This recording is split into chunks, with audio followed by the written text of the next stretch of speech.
right. Leave meeting. Yes. Okay. So I believe this is the 13th session that we've recorded. Um, I don't remember if that counts session 0 or not. I think this might be the 13th numbered session. And it is like we left our characters in 2 separate scenes, which were very much in the vein of being cliffhangers. Um, One of them more violently dramatic than the other, but it's not exactly like the scene with the werewolves and militia and tied up vampire. Does not promise a certain degree of violence potentially. Um, so, um, because it's been a minute, and I think kind of like recording what we're starting out with has some value. Where does everybody remember your characters last being? And as a note, we have Caulan and Frankie in one scene, and we have Cordelia and Andi in another scene. I think Andi and Cordelia are still at the what is it? Devil's Rock. Devil's Rock. Devil's Rock. There you go. I was like, was it a forest? It was kind of foresty, right? I don't. You're out on the point or something, if I There's remember the rock. correctly. Yeah, I remembered the rock. Okay. Yeah. What do you remember about it, Andi? I remember the rock as well. I know that Red Jack was kind of like in ooze form, waiting for what's her face Abby. to get desperate enough to call him. And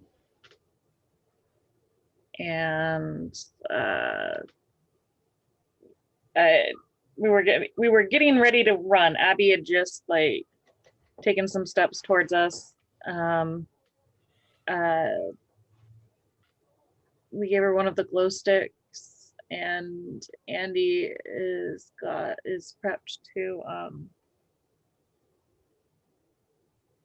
like emergency dial their dad.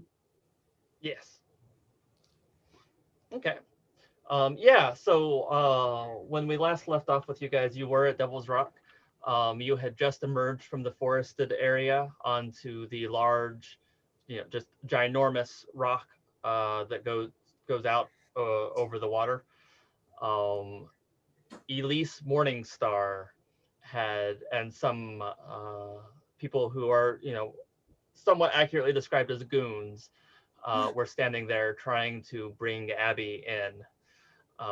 And it had been confirmed that Abby had been working with the Morningstars under a degree of coercion, that they had promised some sort of protection, and that Abby had also made a deal with Red Jack, and the deal being that he would grant a wish, and then she would do him a favor, or do him an errand or a task. And then once she had done that, then she could ask for another wish. But if she made 2 wishes in a row, she became a permanent member of his court. And so when you guys had entered the picture, she was on the verge of cementing that deal. The area around where you were was whipping violently with wind, and Andi's father was back at the car. So broadly speaking, that like Andi mentioned, the very last thing that we saw was Cordelia had yelled at Abby, spending a string to say, shut the fuck up and get over here. And so we literally cut to black with Abby in mid stride running towards you guys, as Elise and the goons whip around to realize what's going on. And the other big important thing of note is that just prior to that, Andi had gazed into the abyss to look for potential assets, and had recognized first that their boots and the glow sticks that had been provided by Andi's father had some amount of magic embedded in them. And Andi had also discovered that there were entryways into the Fey realm just all around the place.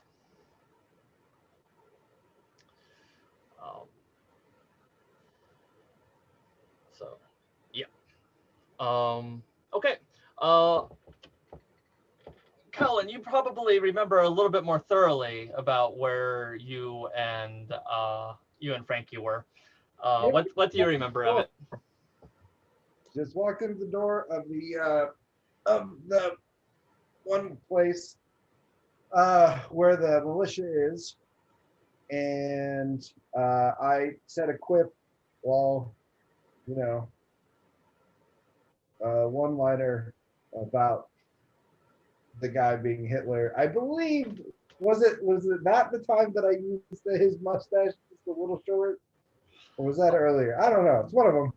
Yeah, the last one-liner that I remember from you was as you and your father were entering the building, and he had commented on how the militia and the pack had been there before Tristram and would be there after, and you said something to the effect of, "Yeah, well, so was Germany." Right.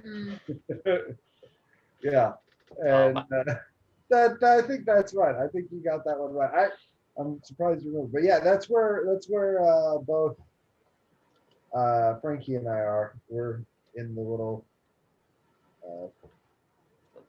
meeting room hall, hall, and getting ready for the show. Okay. All right, so we'll go ahead and get started. Like I said, we have two scenes that are going on along parallel routes. I will go ahead and we'll probably jump back and forth between them to some degree. So let's go ahead and start with the Huntsman Lodge. So when we last left off, and I've described it previously, the hallway or the hall that you're in at one point had been a mess, like a mess hall, right? Okay. And it had been kind of like converted into this large area with like a bunch of folding chairs that are usually pointed towards the front stage, but that at present had been kind of arranged in a circle, almost as if, like an AA type meeting. And I described how that kind of feeling had been further reinforced by the painfully stale coffee by the door with the little paper cups to pour it into, and the snacks that look like they might have been bought a little outdated at a truck stop. The most of the pack is present, and we've previously described them. Some of them Caulan is familiar with. Some of them are new to him. Some of them are people that are around town, and some of them have a look to them that is somewhat feral. Yeah. And they've all been gathered on the pretense that the person who was responsible for the death of Caulan's mom had been apprehended, had been caught, and would be delivered for justice. And with Caulan's dad being a long-standing, or an upstanding member of the pack, like justice for the death of his wife is something that the entire pack has something of a stake in. And it had been like allegedly the person who is responsible for the death was Duke Ward, a vampire who at the dinner party had attempted to hypnotize her, which sometimes goes poorly. And normally he would be a fairly well-connected member of the business community, but given the importance of keeping the pack satisfied, he has been offered up as a sacrifice. And what's the other ward's name? That's the mayor? David. David is the mayor. Duke is his fuck-up brother. Yeah. Okay. Yep. And I described, like earlier in the evening, you guys had seen Duke in a rather lusty kind of scenario. But the Duke that is before you right now is one who looks almost emaciated and pale and has almost the air of a junkie going through withdrawal. Okay. So yeah, I believe when I had first described the room, it had been with that circle in the middle, but it kind of sounds like while Caulan had been outside, they had restaged the place so that most of the chairs are off to the side, and the de facto stage up front is where the wards and Tristram are, and so is Elle. So yeah, at this very moment, as you walk into the room, Tristram looks up and sees you at the doorway, and as he does, everybody else kind of turns, and these murmurs that had been kind of like resonating throughout the small crowd, because there's this general assumption that the person who would be most appropriate to choose the fate of Duke would be one of the aggrieved. And given that Caulan is effectively the one who twisted enough arms, for this to happen, there is something of an assumption that he will be the deciding factor in this. And given some of the other things that they've seen from him, both tonight and previously, there is a mixed reaction throughout the crowd as to what this will entail. Because on the one hand, some of them had heard some of his other commentary. But also, he's already gotten a little bit of a reputation as having even though this isn't actually accurate to how it went down right in the scene, the telephone game has turned it into Caulan took on Red Jack one-on-one. Right. And whooped his ass. Yeah. Bottom. You can't lead without a few myths, right? You're gonna take over. Yes. So you're very before you had even been indoctrinated into the pack, you had already faced off against the big bad one-on-one, and not only had you survived, you had run him off, thereby saving two high school students, or right. two high school students.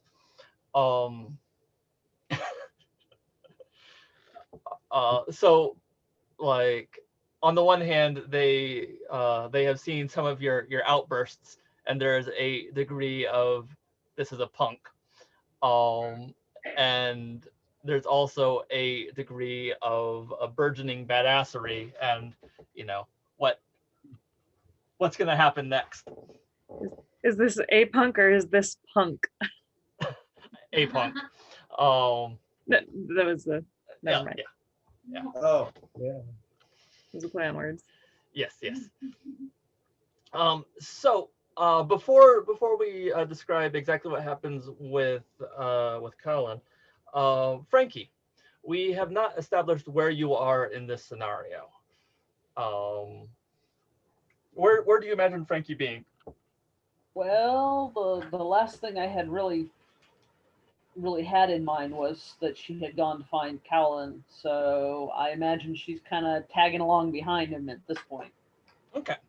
Yeah. The when you had gone to the conference hall, it would have been easy to figure out that he wasn't there, but the layout of this area is such that if you wanted to catch him, like the obvious choke point is standing outside the doors.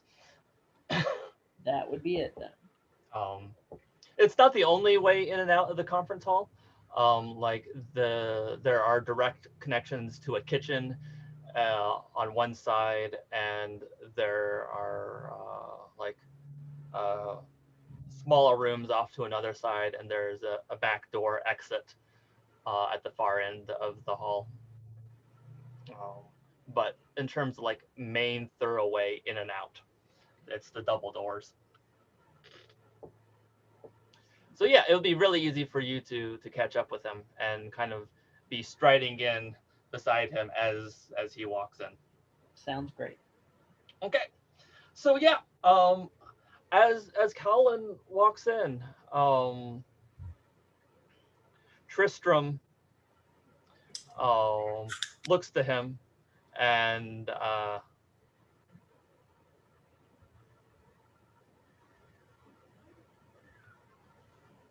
pauses and says, "The man of the hour is finally here." Yep.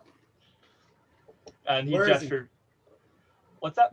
I'll scan for the person. Like they'll see me looking for the person that is tied up, obviously, and be like, "Yeah, where is he?" Yeah. The crowd kind of like parts a little bit, and you can see that the stage, and I previously described it as like there is a projector on it, but it's an old projector that they have a hard time getting to actually work most of the time. And there's like a little speakers podium that's kind of lifted up and put off to the side.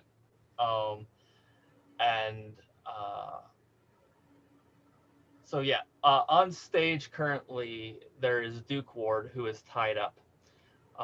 Standing behind him is David Ward, and David is kind of like has a hand on Duke's shoulder, not in a loving sort of fashion, Right. but in a I'm holding you still and you know that I'm stronger than you fashion.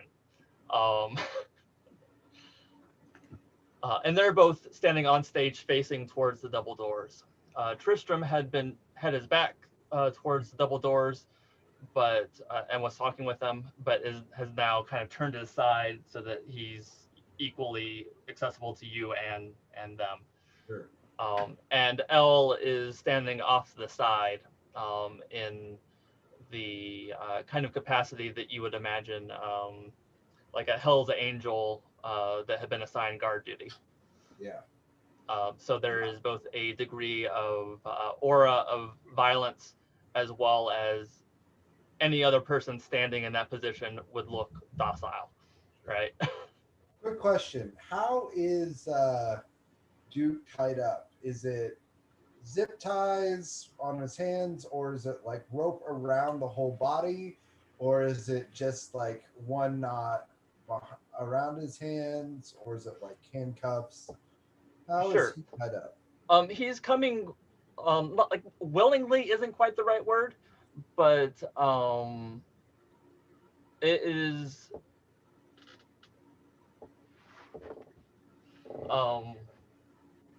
the tied up is actually more just like his hands are bound by rope. In the front? No, the back? that's good. In the back makes more sense. Yeah. Okay. I was gonna say like hands tied in the front is almost nothing. Like, oh god. Yeah. No, I mean that's not entirely inappropriate in this situation. Sure. Like he is the ropes are there in the same way that a horse, you know, like that could get away, but Sure. is trained to think that it can't. Sure. And is he standing or is he you said that his brother has his hand on his shoulder. Is he standing or is he kneeling? Um,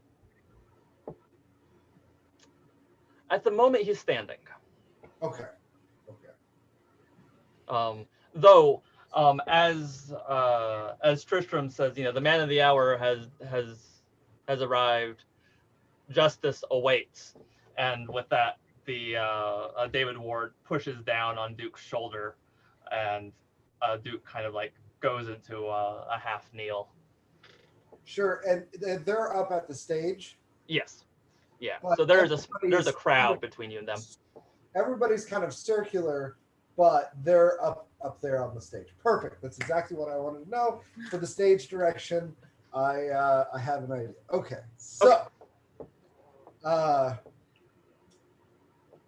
I will, as I walk up, very obviously, like, I had been kind of chilled down because of the drinking, and then the like weird conversation had got me back to just chill.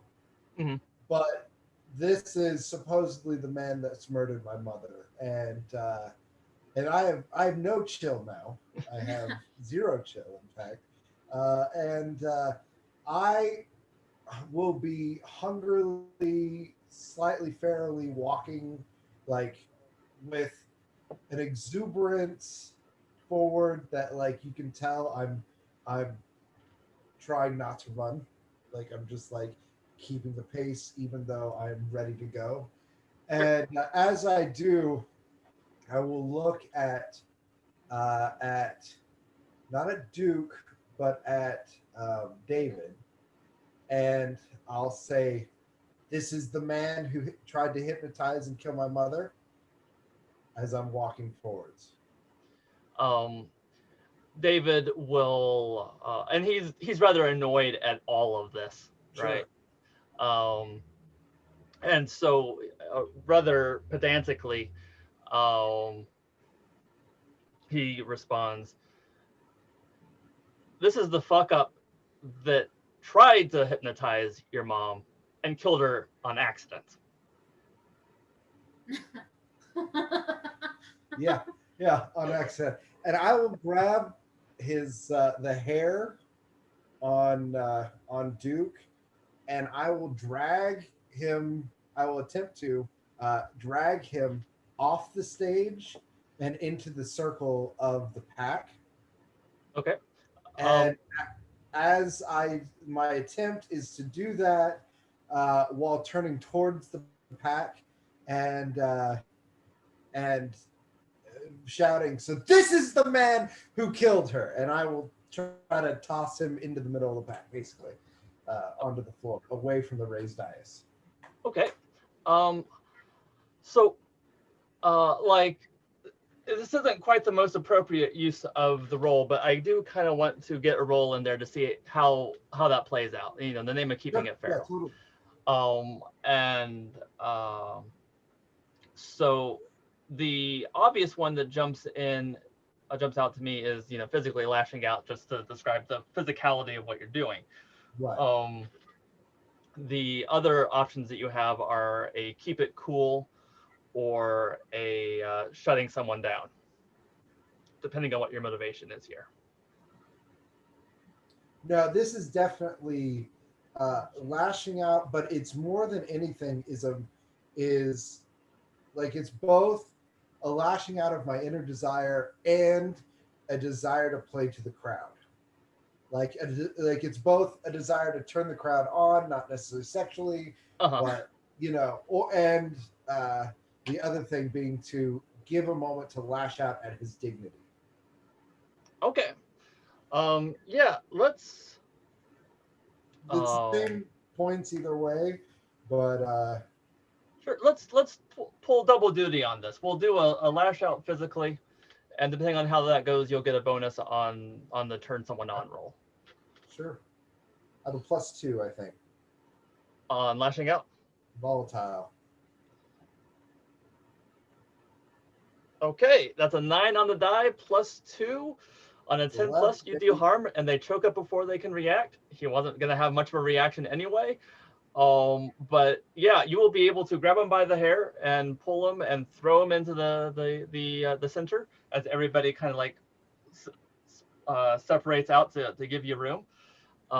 And he's not even going to get like a sputter in, right? Like he is just cowed by this and has effectively lost his breath. Sure. And then with the explicitly non-sexual turn someone on roll, or at least nominally non-sexual, I will give you a +1 on this. So your Hot is 2, so +3 total. Actually, your hot and volatile are the same, right? Yeah. Okay, I was actually gonna like, you can use your volatile on this, but okay. So total of +3. So it is a 7 on the die, +3. On a 10 plus, gain a string on them and choose one. And they choose one. So you gain a string on the pack. Yeah. Just make a note of on the pack. Right. In its entirety, in its collective form. And it wasn't previously noted, but as part of the pack, Toddy is also there. Which one's that? It is My Frankie's ex-murderer. Oh, yeah. I like it. And by default, I'm kind of imagining that as Frankie and Caulan walk in, that Toddy kind of works his way through the crowd to stand next to Frankie.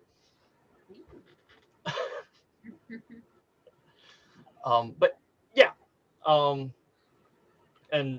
Andi is out at the moment, so we'll keep rolling with this a little bit more. You have the crowd. On a 10 plus, you've gained a string on them, and they get to choose one. They give themselves to you. They promise something they think you want, or they get embarrassed and act awkward. That one's not quite so appropriate. No, the whole crowd. Like unless you're like playing up the fact that they didn't do anything. Well, I'm about to. Like I'm legitimately, that is the next step of my plan. I'm gonna. Okay. Well, if that's actually in your intention, then I'm willing to have them get embarrassed and act awkward. Just I would put it as like, they will be more receptive to my shaming here in a moment, with their awkward like, oh shit, this is serious. Sure. And as a side note, as that's going on, Frankie, what's your go here? What are you doing? Frankie would basically have walked along next to him up to the stage and stayed on the ground while he jumps up on the stage and does that stuff, and just kind of, she's doing that kind of, you see her over his shoulder whenever you look at him. And she's just basically playing the part of the bodyguard or the goon, as far as, what her facial expression is at this point. Sure. That's her job. She's just there to be behind him and make them wonder who, what, they don't know. Okay. And Toddy is standing next to you, not with the same intent, but he's a big, even by werewolf standards, he's a big guy. So okay. Let's see.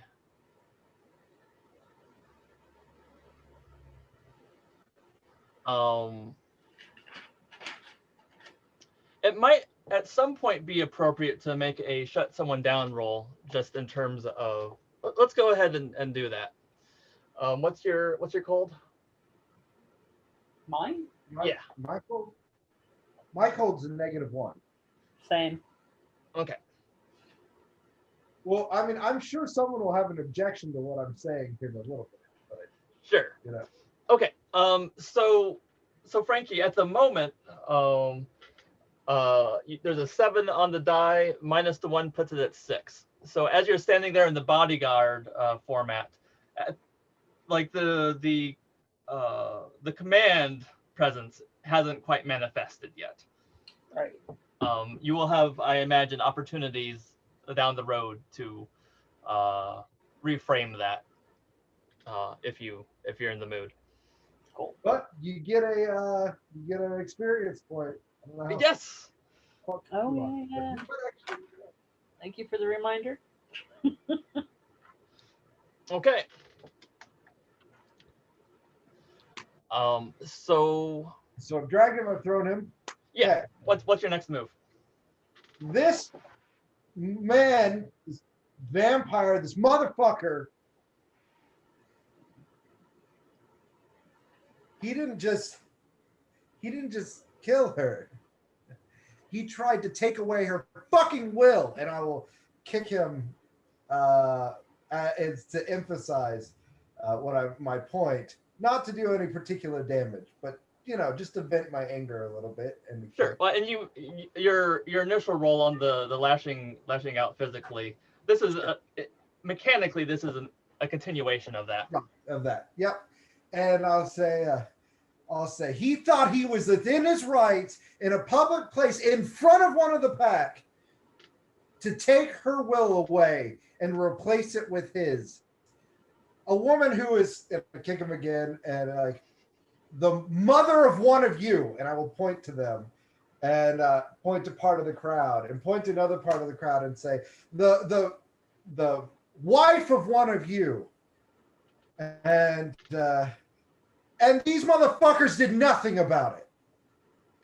And you did nothing about it. And I'll kick him again. And I will continue with what happens when they think that they can do it to you and to your people. What are you a pack or not? And then I will turn back to him and hope to God that they that focuses them and gets them behind me in the moment. Okay. Because I don't know if you know this, but I can't win a fight against the pack. That's not going to happen, and I might have to fight the pack's leader. So Sure. Sure. But Okay. now in my anger. What's your motivation here? What are your plans? My plan is to then. What I want is I want to actually know what's going on. So I'm going to try to convince David to hypnotize his brother into telling me the truth to my answers. Okay. But to do that, I need the threat of the pack behind me. Uh-huh. And I would prefer to be, I'm going to try to get them to tell me something and either refuse to tell me or to in some way catch them in a lie so I can prove that these motherfuckers aren't giving us the real information and Sure. try to use that. So that's my goal. And I am doing this with furious determination. Sure. Okay, so what we're going to do first is we're going to have another turn someone on roll Okay. for the pack, because you are now giving a direct or a more direct focus for them rather than just shaming them and getting them all in the same mind space. So it is going to be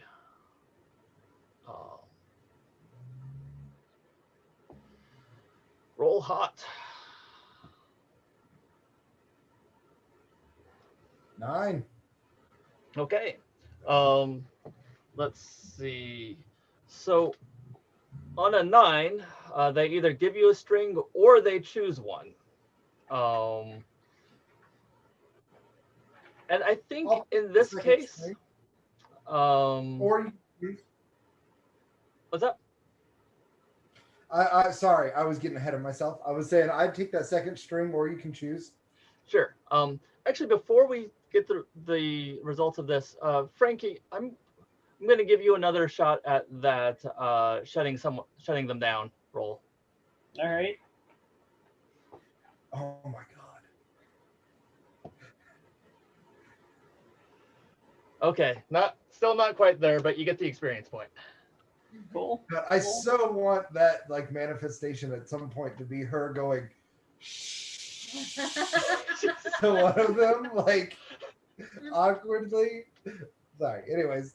Okay. So if that had succeeded, I would have given you a +1 on your roll, Thundy, which would have put you over the edge.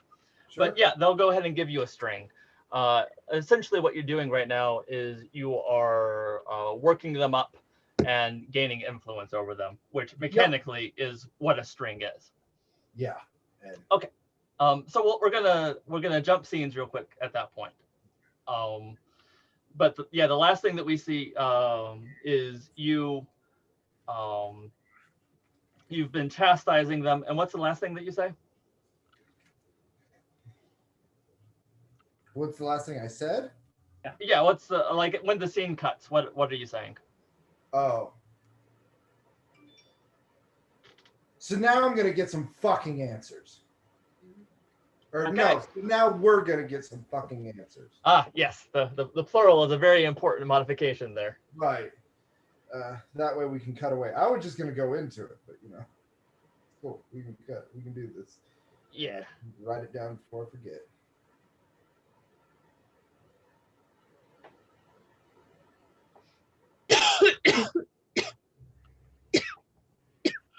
Okay. Sorry. So we now jump to the show off at Devil's Rock.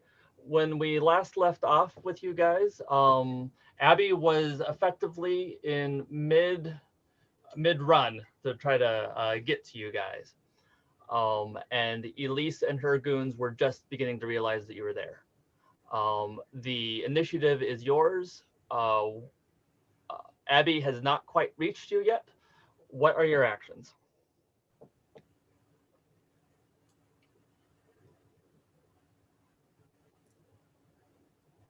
So I feel like Cordelia would, as Abby's like running to us, that I would be moving towards her, like to put myself in between Abby and the others. Okay. Kind of like in the same, like at the same time. So like to the point of like even physically intercepting them or intercepting the goons to keep them from getting Abby? Yeah. Okay. And Andi, what's your action at this point? You've just seen all like you still if you it's your choice whether or not you still have fairy vision on. I didn't realize I had fairy vision on. Oh, when I was describing like all of the accesses into the Fey realm. Oh, yeah. So where's I'm sorry, I'm not tracking very well. Where's Abby in relation to Cordelia and Andi? Okay. So there is a fairly long rock that like huge boulder that juts out over the river, and there is a natural entryway point that like a slope that you can access from the woods, and Abby and now I'm blanking on his name, the jock, who when we last saw him was dead by Abby's side. Oh shit! What was that guy's name? Is it Zach? I think so. I think Zach is the jock. That's fine. But oh, Zach, we hardly Yeah. knew ye. So they were at the far end, like almost near the edge, going over the river. And Elise and the goons were about halfway up, and you guys were like at the far end of the slope. Right. And Cordelia, well, Abby's already started to come towards us, and Mhm. Cordelia is trying to position herself to be kind of in between Abby and the goons. Yeah.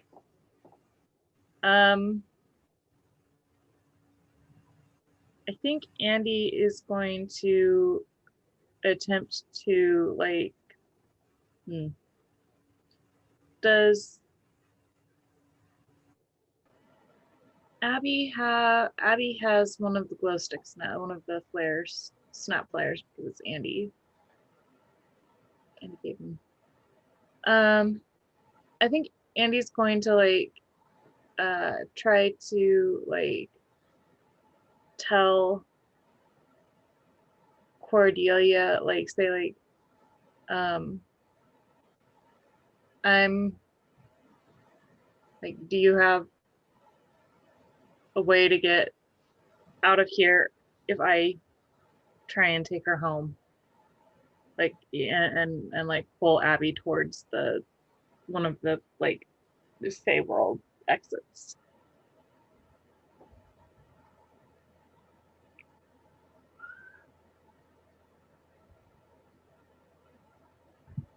Like I have a whole sequence of movements, but I don't know how much of it I should be trying to include right now.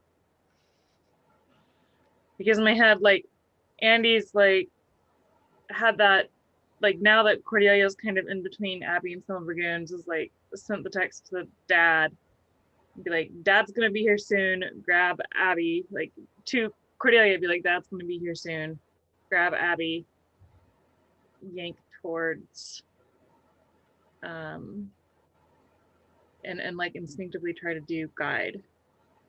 Yeah. So if I'm understanding correctly, basically you're wanting to grab Abby, take her into the Fey realm, get you and her out of there, and you're asking if Cordelia is going to be able to hold her own in this situation while you do that.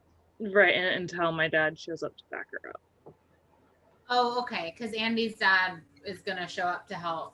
Yeah, he's not that far away. And Andi and Abby are okay. Right. And since like Abby has Andy's flare and you have your own flare, like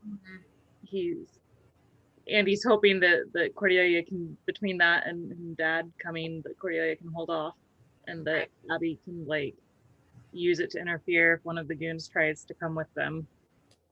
And yeah, so I mean, if Andy's asking Cordelia basically like, are you gonna be okay? I mean, Cordelia's answer would be take Abby and go. okay. Just yeah. All right, excellent. In that case, Cordelia, the very first step, I think, in this, and I will let you use dark on this roll. I assume that you are you are not holding back in this situation, and the fact that this is a witch on witch conflict that is surrounded by Red Jack ambiently, Right. that you are bringing everything to bear. Is that a correct assumption? Yeah, for sure. Okay. So I'm going to go ahead and have you do a shut someone down, because effectively you're trying to block the goon. Right. And I will let you roll dark on this rather than cold. Okay. Because my impression is that you are probably not approaching this from a like, aloof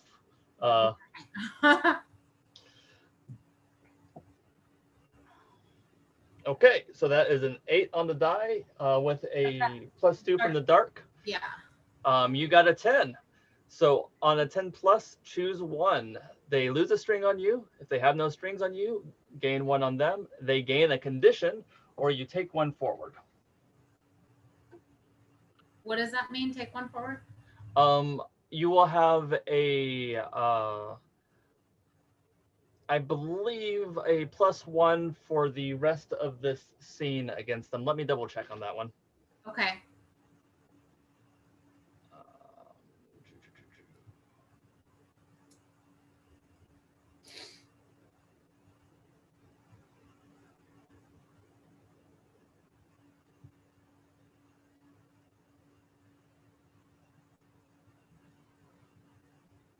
Oh, come on.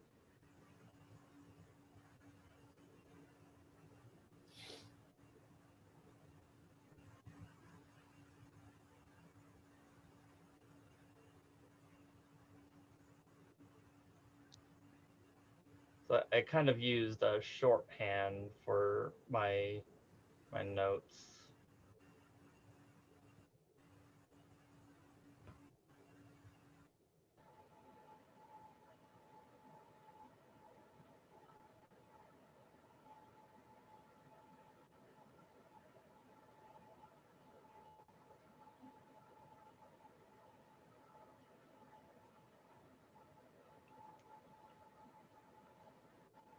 Oh, here we go. Shut someone down. Actually, I did not. Okay. Yeah, it just says you take one forward. I think the way that I'm going to rule that is because I mean, effectively, you can spend a string to gain a +1 on them. What I'm going to rule for this one is that effectively you will have a +1, but it's limited to this scene. Okay. So I want to do that. I assume, so when I cast one of these hexes, is it just on one of them? Let's take a look at the wording. I think it is. Yeah, it's one target at a time. Okay. Though, you know, it is not impossible to try to do more than that as a peak dramatic thing, but it would probably come at cost. Sure. So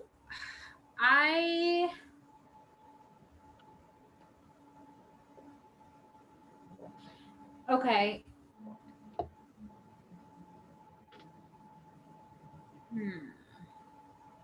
So we've got Elise, and then we've got 2 goons, right? 2? Yep.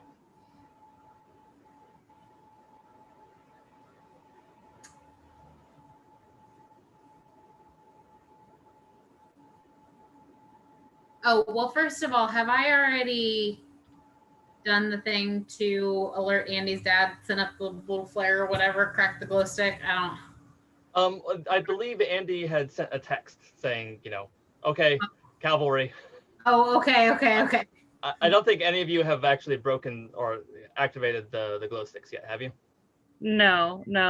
And I think we kind of talked about them being like almost like, you know, modern road flares or whatever. So Yeah.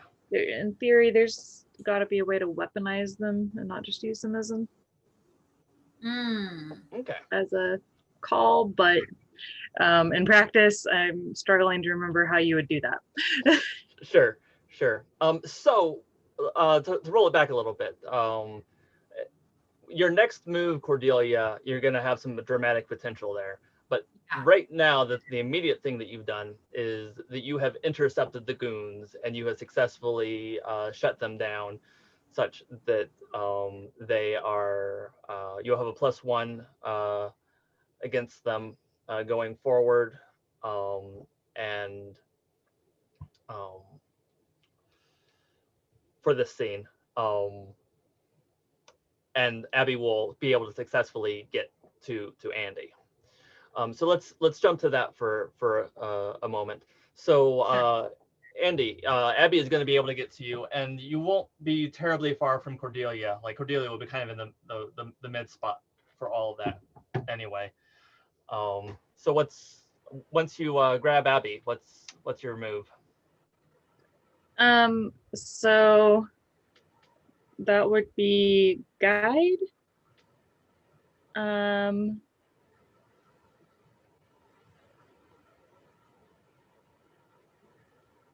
Abby's already going with me. Do I need to roll to turn her on, or get her to do? Let's go ahead and in the name of keeping it feral, let's see. Let's do a turn someone on roll just to see how much she responds. Okay.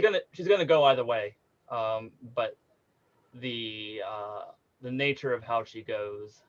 Right. Well, I have Wild Hunt, which is when you draw upon your most feral manner, echoing the life movements of a cat or the veracity of a wolf, add 1 to your roll to turn someone on. And I'm kind of going, for less sexy and more urgent. Sure, and doing that with a degree of feralness is situationally appropriate. Right. Okay. And in the way that Cordelia was able to bring her dark to the table on this, I don't imagine that. Well, I imagine that in this scenario, if you are being fairly aggressive about it and you're bringing the feral out in this, that I would allow you to use volatile on this roll. That's what I was thinking. So, you will have a total of +3 on the turn someone on.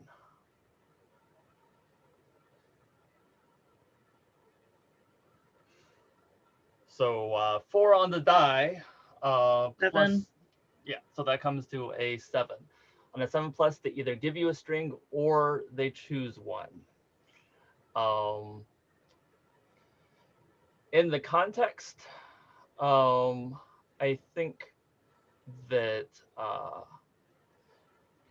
I'm going to reread I Give Myself to You as, I'm going to, she's not going to promise something that she thinks you want. She's going to do the thing that you're telling her to do. That is the essence of literally putting her safety in my hands by yeah. So so she'll do what you want her to do in this case. But there is going to be with enough reservation that you do not necessarily gain ongoing influence over her for this act.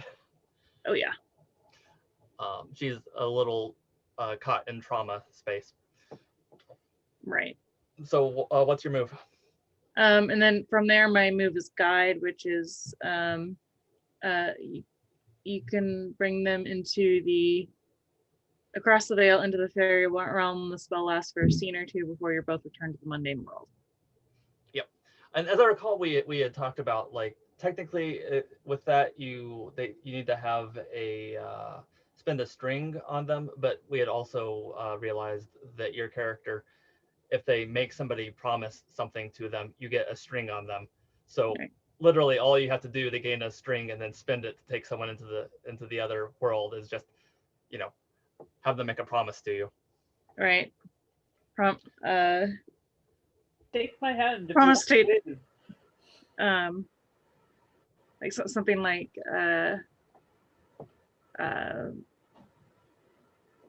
promise not to let go of my hands, and then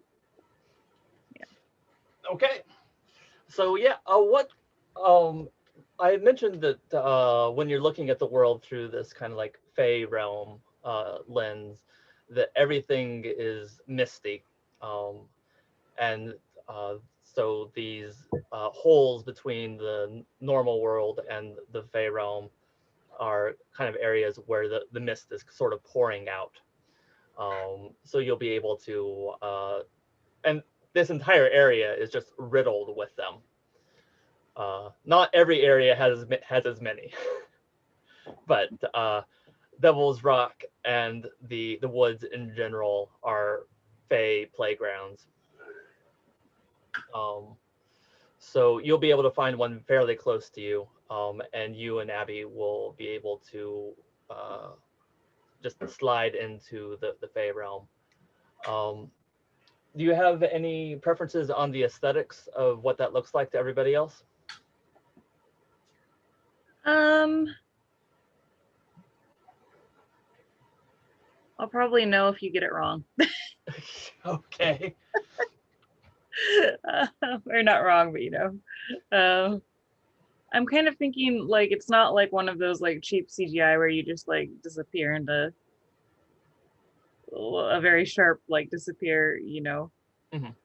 line or whatever, but more like we're running or walking or you strike whatever towards very very urgently towards a certain towards one of the portals, and we just kind of like get less distinct or whatever because there's a fair amount of mist, like we just get a little bit like kind of disappear into the fog a little bit faster than we should, or a little bit more thoroughly than we should. Sure. Kind of what I'm picturing with as an extension of that is that most people can't see the fog. Mhm. So if the fog itself is effectively invisible, then as you walk behind the fog, anything that's covered by the fog is obscured to the degree that, if you were looking into fog, you could see them. Right. So when you're first going into it, it's only partially effective, but once you're fully encased in the fog, you're just gone. Does that sound good? Yeah. Okay. So yeah, you're going to be able to get Abby and go into the Fae realm. We're gonna jump scenes again here pretty soon, but what's your plan immediately after that? It only, I mean, it lasts for a few scenes, so Abby and I are gonna have like some sort of short, cut of us going through the thing. And I figured that's at that point, like that's when I'm gonna figure out. I'm gonna have fucked around and found out like the exact specifics of what the boots are doing. What the what are doing? What the boots are gonna do. Oh, sure. Gotcha. Because I just I had an intuition and I followed it. I didn't think very hard about mechanics. Okay. And so are you like basically going in any particular direction with Abby? Like, are you wanting to deposit her somewhere? Yeah, I think I'm going to want to deposit her like somewhere on one of my parents' properties. Either behind, like specifically either in the greenhouse or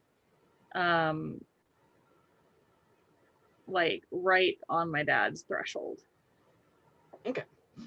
Not in my mom's house proper, not on the grounds outside of that one fence, or that one piece of iron. Sure. But yeah, in the greenhouse or Okay. on dad's threshold. All right. Well, we will get to that in a moment. We will like as we see like the camera follows Abby and Andi into the fog. We it first shows them like just slowly disappearing, and then it cuts to in the Fae realm of Andi leading Abby by their hand or by her hand into the mists. And then for a brief moment, we jump back out to see Cordelia standing off against the two goons and Elise. What does that look like? What is Cordelia doing to hold them off? So my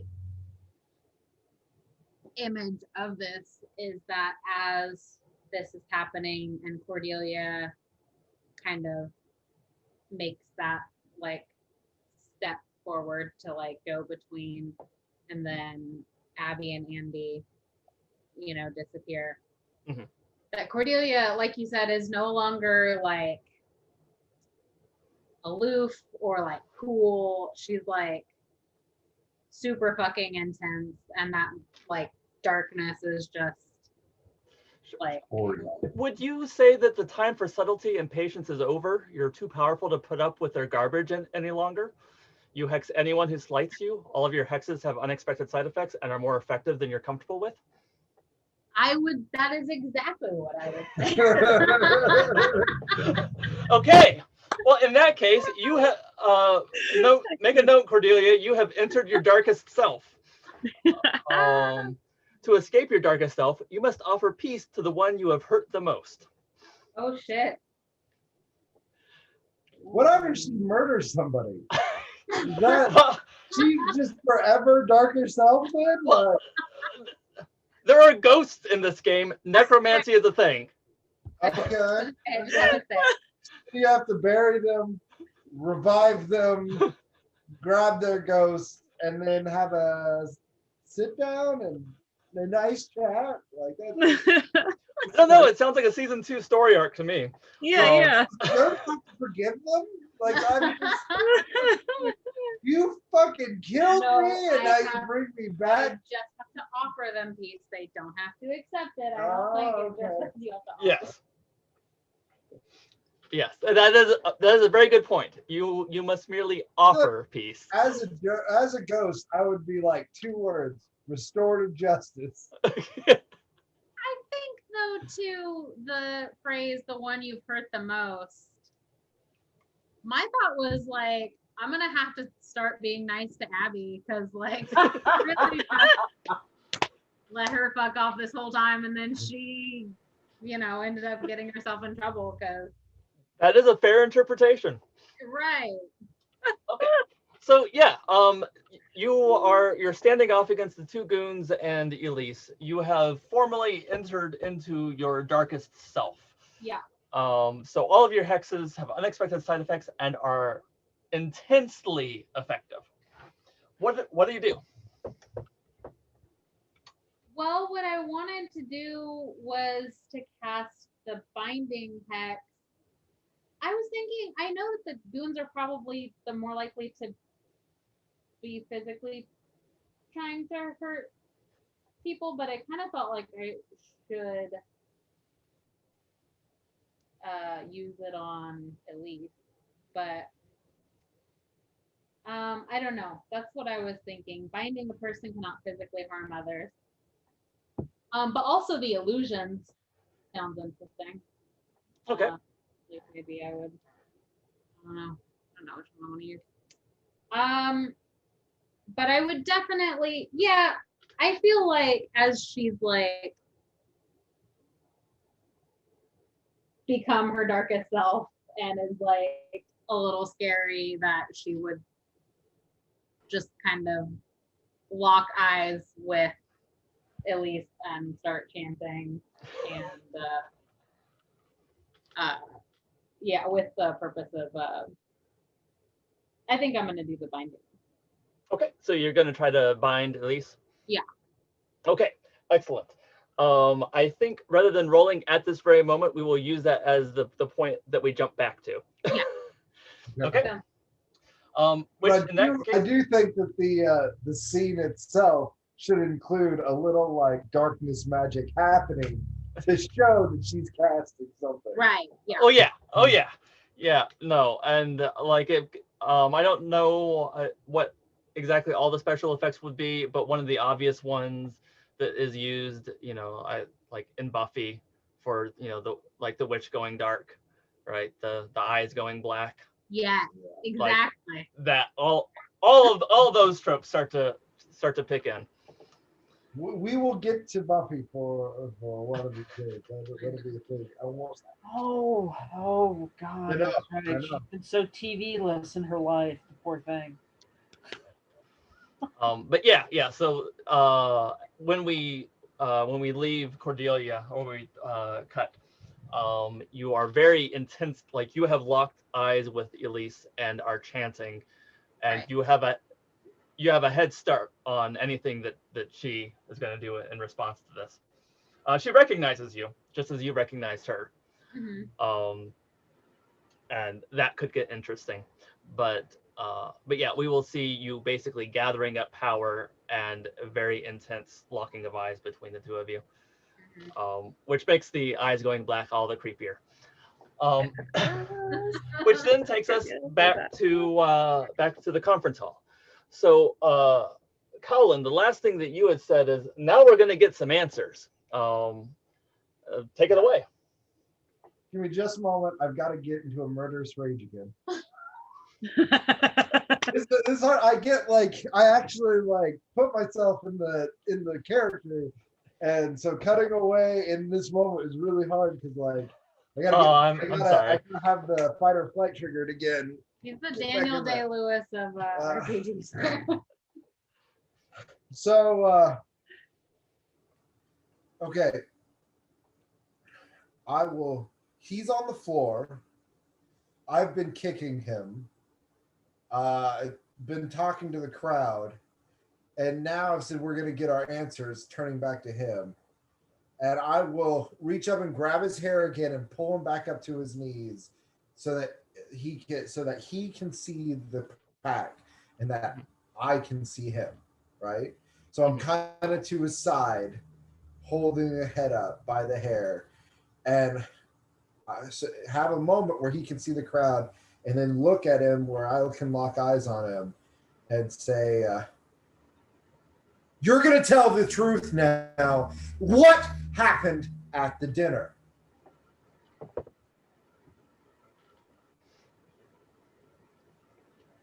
Okay. I think,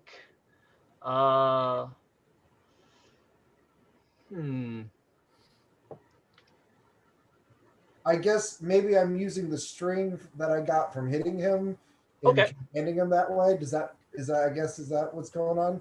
Yeah, no, that works very well. I mean, essentially, strings are influence that you gain over people, sure. And so you have built up influence over him, right?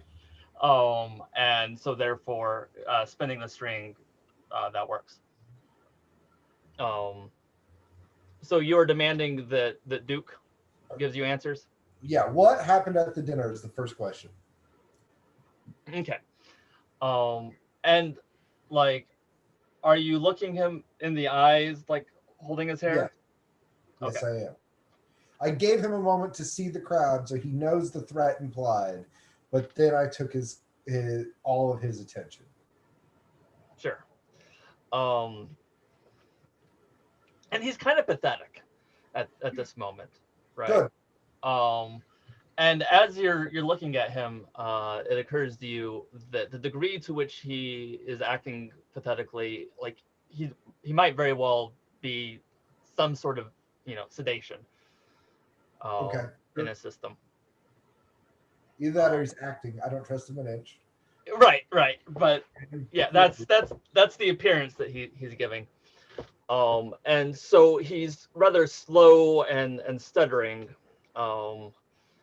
And did he do anything that would have broken his nose? When I tossed him, it's more likely that he would have landed on his side, but if he fucked up real bad, he could have hit his head on the ground, or when I was kicking him, he might have turned towards me because people do stupid shit, and in that case, I might have accidentally caught his face instead of his back or stomach. Yeah, I like the image of a vampire with a nosebleed. Sure. Sure. Oh, as he's talking, the tongue goes up to lick the blood that's coming down. Sure. People do that too, but there's just something extra about a drugged out vampire. Yeah.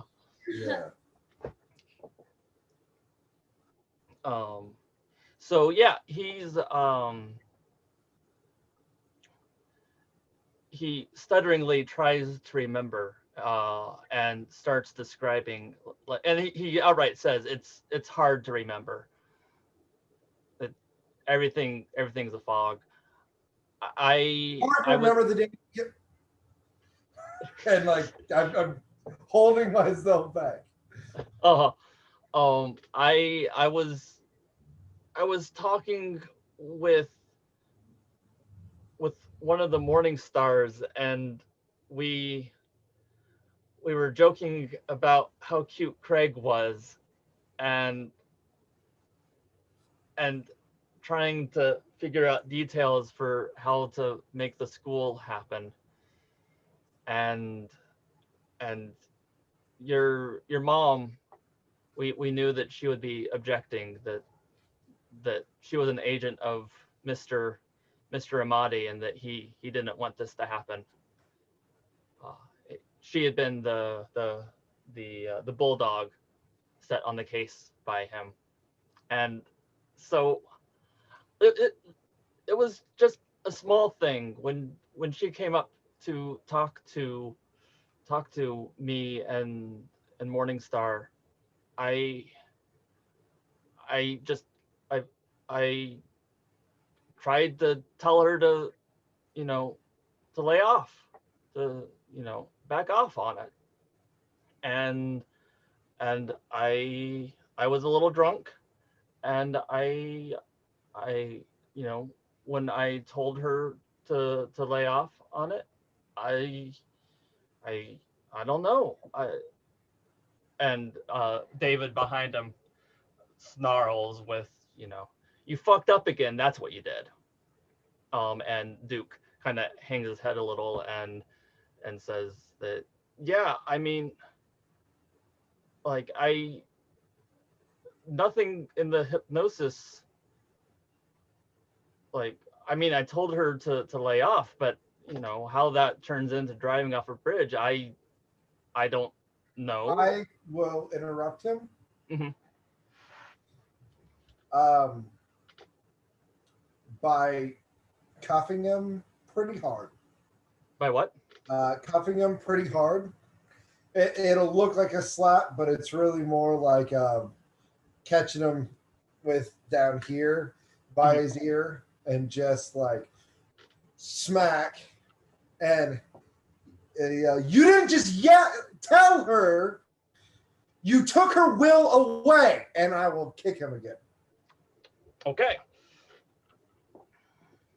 This man, this creature in front of us, and as I talked to the crowd, used his powers because he didn't like the choices one of ours made. He didn't like what she wanted. And second of all, and he doesn't even have the decency to use her name. Cindy Coulson, one of ours.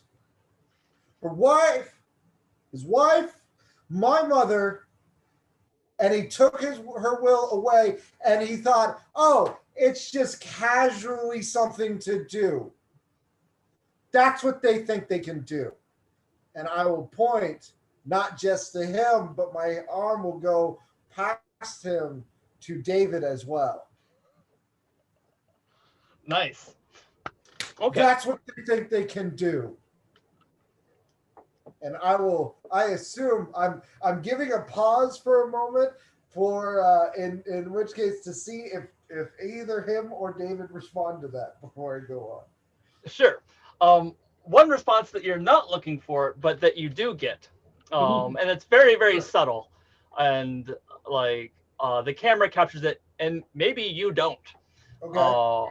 But Tristram is standing next to Elle, and they're talking to each other very quietly throughout this, and there is a smile and nod of approval from Tristram as you are, building this up. Okay. I don't necessarily need to catch that one. So yeah. He likes the jam that you're operating under. Yeah. Or rather, this is his jam. I'm so excited for when I turn it on it. Yes. But in terms of David's response, like Duke's response is basically that he's sedated and he's ashamed and he's just kind of broken. So he doesn't give too much of a response. And David, standing on stage, has that perpetual aloofness to him. That would come from somebody that would, toss his brother to the wolves. Literally. And so during your pause, he looks at you. He looks at you. He doesn't look at the crowd. Right. He looks at you. Uh-huh. And then like his arms cross, and he kind of glances out of the side of his eye at Tristram. Sure. But then otherwise, yeah, the next thing that he does is he, pulls out a cigarette and lights it. Okay, so he doesn't respond particularly. No. To me. I'll then go on and say, who else was there, Duke?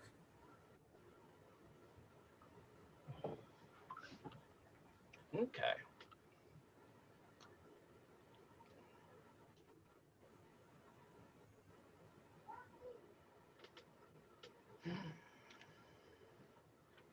So, I actually had never defined specifically who all was actually there. So there's actually some wiggle room in this moment. It is possible that David was there. It is possible even that Tristram was there. We can only hope. Mr. Amati was definitely there. I think Frankie's father, I think we had established as being there, and Andi's mom was. Yes. Yeah. But the only people that are terribly relevant at this moment would be David and Tristram. So the way that I'm going to for your character, would it be more convenient for them to be there or not? It would be most convenient for both of them, but I'm really hoping for at least David. Okay. So how this is going to work, I'm going to go ahead and make just a flat roll. Okay. On a 1 through 6, neither of them was there. Oh, fuck. On a 7 through 9, one of them was there. And on a 10 plus, both of them.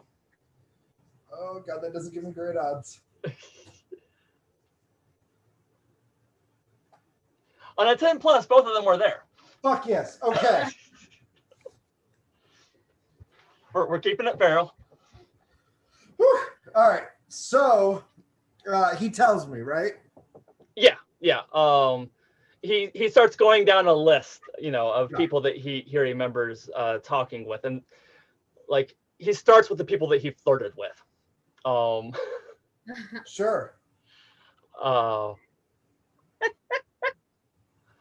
Because even in this drugged out, pathetic state, that's the first thing that goes through his mind. I am just so happy that my father wasn't there. Oh yeah, no, your father would have no reason to have been there. Your father tried to talk your mom out of it. Cool. That's important for this. That was the one thing that could really ruin this tactic. Keep going. But yeah, so as it goes down the list, without any emphasis on his part, Tristram and David Ward are just another name on an increasingly long list. When he gets to the end, I will kind of grimace and fists will ball, and the crowd will see my anger rise a little, and I will take a step, like a pacing step away from him, and pace back across his axis, and come back and like visibly be trying to like pull down my rage enough to like make the words happen. Okay. And when I do, turn back to the crowd and be like, you guys don't get it, do you? You don't. They fucking knew. They were there. They saw. Nobody stepped up on her behalf. Nobody said, hey, you don't get to take the will of person protected by the pack. You don't get to take one of us just because you don't like it. He raped her will, and they were fucking there, and they knew this entire time. And what did they do? Did they go after the murderer of one of your loved ones? No. Cindy Coulson. He leads you. And I'll point to Tristan. Okay. He You're leads you. And he, what? It gets to be the mayor of the town? Of this town? And they think that's okay. Just desserts. Fuck them. Fuck them both. I assume there may be a little bit of response, and more. I am open to having my monologue interrupted if that happens at this moment, because I imagine they might. Sure. Okay, so there are a couple of things at play here. The way I'm seeing this is another turn someone on roll for the crowd, for the pack. Sure. And a shut someone down roll for Tristram and David. Okay. But before we make those rolls, I want to jump over to Frankie, who has been doing bodyguard duty so far. In the same way that I've been, and part of this is, finale, so let's, be exciting. Let's do big things. It is easy to imagine, Frankie, if you settle into your unrealness, that you might be able to use your dark score for future actions, if you can draw them out into your explanation of what you're doing. So what's Frankie doing during Caulan's monologue? Interestingly enough, she is debating whether or not it's possible for a morning star to somehow control a vampire without the vampire knowing it. Okay. And at the same time, as she's thinking this stuff, she's thinking, how do you get a soul? And these people need to understand their place in the order of things. They are not as high up as we are. Meaning herself and her friends, the kids. Okay. And so, when you're talking about these people don't know their place, are you talking about like the pack? The adults. These stupid adults are going around messing up people's lives. Okay. And that's gotta stop. So just like the adults in general in this situation. And the ones in this room specifically, Tristram and the mayor in particular, and that morning star person who isn't here, is, I assume not here. Anyway. Yeah, no. Oh, so, no. Yeah. No. These people need to learn their place. Okay.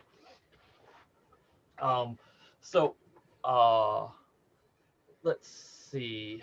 We'll go ahead and start with you doing a shut someone down roll. I will, like I said, I will let you use your darkness or your dark score on this. Describe for me a little bit how your magical nature is exhibiting itself when you are, doing this. Well, somebody recently told Frankie that people like her can be anything they want to be. Mm-hmm. And with that thought in mind, she's like, oh, well, then I can be big and tough and terrifying to all these werewolves and vampires. Just like this. Okay. And trying to think of, some movie or other that she's seen where you see a character suddenly become just terrifying. Like, John Constantine, they killed his dog. Yeah. Oh, now everybody's going to die. Why did you do, that kind of thing. Okay. So let's go ahead and do the roll. It is going to be a +2 for your dark. Oh, well, dice. So that is a 4 on the die. Oh, Um, Frankie, you're gonna level up. so that is an experience point, which means that you are in fact 1 experience point away from leveling up. Congratulations, you might do it. You might do it. And it might be a dramatic moment. Oh, So the way that I'm imagining this, like your ability to change yourself is there. It's just going to be, rather than being a sudden and dramatic thing that, you know, as eye catching, it's slow build. Slow build, right? Yeah. Like one of those things where somebody might go back and rewatch the episode and notice that it's happening in the background, Right. but at this point it doesn't get camera focus. But Todd, who is standing, you know, behind you, is starting to notice. And actually, if I remember correctly, you still had an ability that you picked up from him, right? I think no, I had added hypnotic, and I got conditioned trouble from somewhere. Yeah, I'm not sure who gave me that. That might have been L. Yeah, it was. Yeah. When you had the hotel scene with Toddy, he tried to help you heal. Oh, and you gained Strange scent of days. blood, I think. Add +1 to all rolls against those who have been harmed in this scene already. And it was going to be a one-time use thing, but you haven't used it yet. Used it yet. Just so you know, as you are getting big and tough, like you have that ability on trigger. Right. Okay, but we jump back to the person who is at the moment commanding the scene. Yeah. So first, let us see a turn them on roll to see how the pack feels about this monologue, about how these people think that they can do it, you know, this to us and to ours. Yep. And at this point, Tristram, like, is kind of caught between the like appreciation for the fact that like you're using the rhetoric that he does, but he's starting to get a little like cautious about the fact that he might be in the crosshairs. Right. So with a turn someone on, again with this, your volatile and your hot are indistinguishable. You do have a string on the crowd. Right. So you can spend that to get a bonus on this after we see how it rolls. Let's see, yeah. I may wait and we'll see. Ooh. That's low. But So that's a 4 on the die +2 is 6. If you spend your string, you can get that up to a 7. Which is the partial success, right? Yes. Yeah, I'll do that. We'll get the partial success. Okay. So on a 7 through 9, they either give you a string or they choose one.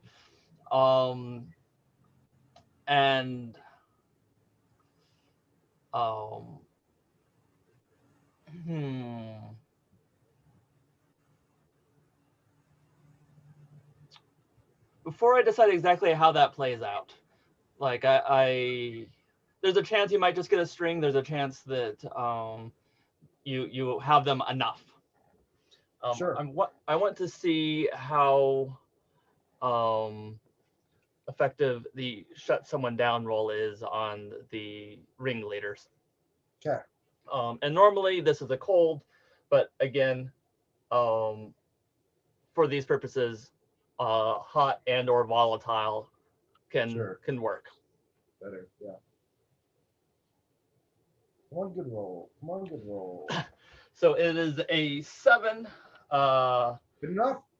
plus 2 puts you at a 9. Yep. Do you have any strings on the people in front of you? Funny story. I have a string on Tristram. This is true. You do. Does. Do you want to spin that to get a full success on this? I would like to spin that to get a full success. Okay. So on a 10 plus, choose one. They lose a string on you. If they have no strings on you, you gain one on them. They gain a condition, or you take one forward throughout the rest of the scene. Do I get the one on all my rolls? Just when you're targeting Tristram.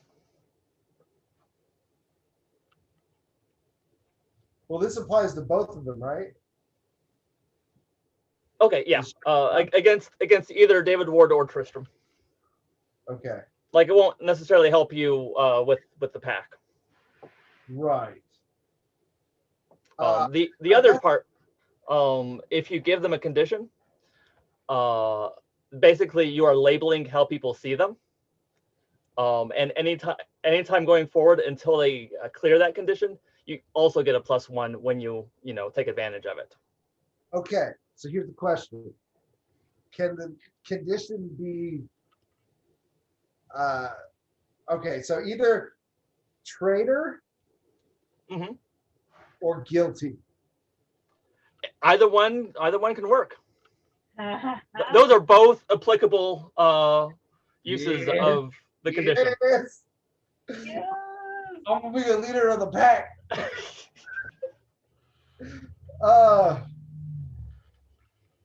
So what's it gonna be? I'll go with guilty. Guilty? Yeah. Traitor works, like traitor's better for me, but I think guilty is more in line with their ability to like Sure. Except fight this a little bit. So since you have given David Ward and Tristram the condition of guilty, that means I'm going to go back and reinterpret the turn someone on. Rather than giving you a string, like, you are not getting more influence over them. You are exerting your influence.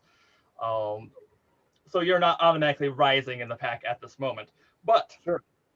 their reaction will be to give themselves to you, which in this context, they will follow your lead. Cool. My next statement is, Eli, how long have you worked for that motherfucker? How long have you all devoted your service to him?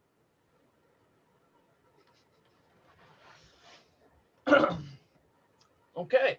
And in this context, actually, I'm going to do another roll. Basically to see where Eli's loyalties lie. Sure.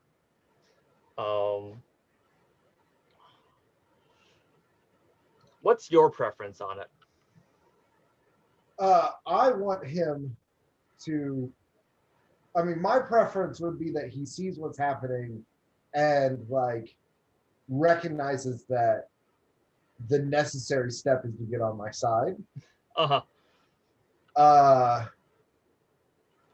And if he doesn't that, I'm hoping he's been around long enough to see the rise of leaders. I'm hoping he will see what's happening, and if he doesn't want to get on my side, at least is afraid of getting like on my bad side. Sure. I would prefer he wants to get on my side, but Yeah. Oh yeah. Okay. So on a high roll, his loyalty will be with the pack.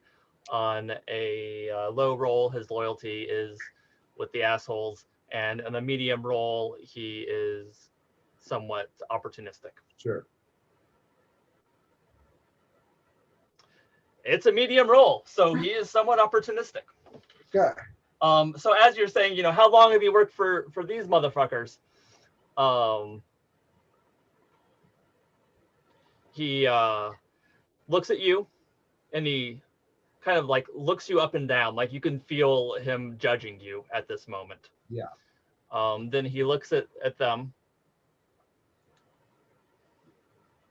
and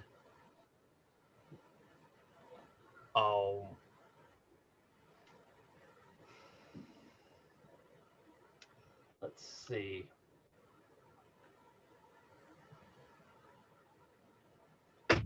But the first response that goes to my mind is almost a little too on the nose for it. Sure. So I'm debating if I want to be more nuanced about it.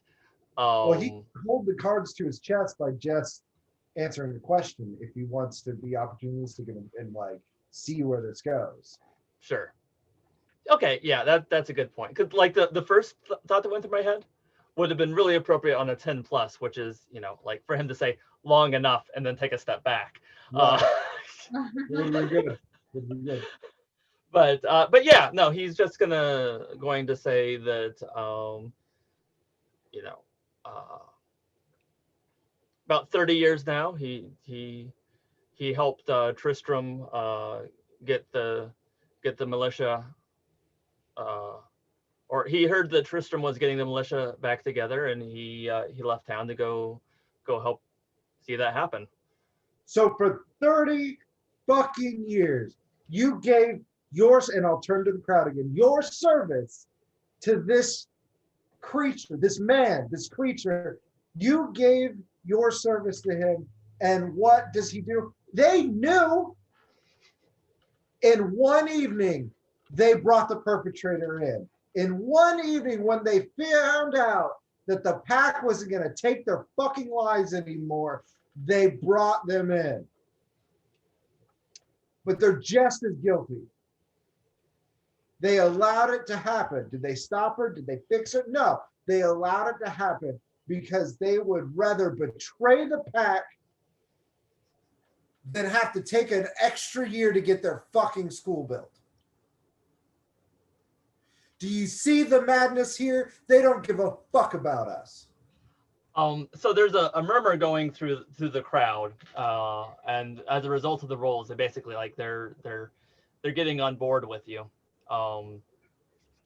Maybe not to the extent that you would want, because you know this is still a leadership thing, but Sure. like there's definitely that murmur going through of people like, you know, he's got a point, right? And your father is I'm picturing him towards the back of the crowd at the moment, and just like one of the feral looking werewolves, he leans over and like that's my boy. Okay. That's a good stopping point if you wanna switch it back over. Yeah, that's kind of what I'm thinking. Sure. So we now kind of have two diverging scenes at Devil's Rock. We have Andi taking Abby to be deposited at a house, and we have Cordelia in in a standoff with the promise of cavalry.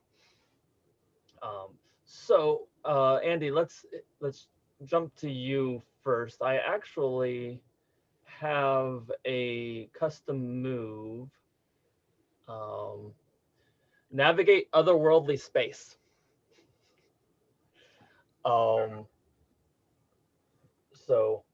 the standard here is to roll cold or dark, which is not necessarily play to your strengths, but by default, you arrive somewhere different than you intended. It takes longer than you expected, and you attract dangerous attention. On a 10 plus, choose 2. On a 7 through 9, choose 1. Okay. Suddenly appear in the middle of the pack meeting. So you have an 11 on the die. Nice. Which minus 1 puts you at a 10. So you get to choose 2. You arrive at or reasonably near your destination. It takes roughly as long as you expect it to, and or you make the journey unnoticed. I'm going to say that we arrive at or reasonably near our destination and we make the journey unnoticed. Okay. So it's going to take a little bit longer than you intended. Is that correct? Yes. Okay. Which also means that you're going to have some time to talk with Abby. Do you want that to happen on screen? If I thought about it a little bit more, yes, but maybe like a piece of it or something, because I'm like, my idea is that the boots kind of are analogous to like the fairy tale concept of the 7 league boots. Okay. And so I'm thinking that like I stepped or strode too far like a couple times. Sure. And then had to like turn around and whatnot. So like most of our dialogue is going to be like Abby being like, is there some thing that we can ask for directions? And Andi going, that's not a good idea. By the way, you got terrible taste in men. And Abby like starting to say like something, and then we take another step and like, nope, this isn't it either. And then Abby's starting to say like, give another piece. So I've got like, 6 data points, but not the whole story. Sure. Abby's kind of getting the idea that like maybe like her classmates do somewhat care about her continued existence or whatever, but also is getting a little bit frustrated. Right. Well, and she's been stuck with the poser label and has had apparently frustrating interactions with the supernatural. And so as you are trying to portray competence and keep like, no, I know where we are, just turn 180. I'm not trying to so much portray competence. Like Andy's not going for I know where we are, but just like every time Abby makes a suggestion, Andy responds kindly, but most of it is like, that's probably not a good idea. I'm sorry. Just we're gonna try and stay calm, and like you're kind of like trying to distract Abby by asking what the backstory was. Sure. And it kind of works, but then every time we get lost again, Abby's like, and it's like, okay, how about that time with the jock? Sure. Okay, so we're going to get snippets of the on-screen. I will give you an opportunity for a roll, choosing between turning someone on, which this session we've used it pretty consistently for like non-eroticized purposes. So you would have the range of choice on there. Shutting someone down, or keeping your cool. And you've already said that you're okay with like not looking like you're on top of everything. So you prefer to like be ingratiating yourself to Abby, or would you prefer her to like kind of a little bit more of a hierarchical thing? Kind of a not exactly ingratiating and like pleasing, but like trying to be like, I'm an ally, or I'm a calm space or whatever, like trying to get a little bit of like trust that might like extend into the second season a little bit, since clearly Abby cannot be trusted to be left to her own devices. Sure. And we will get enough on-screen conversation to kind of get the gist of some of the themes that are going on in the conversation.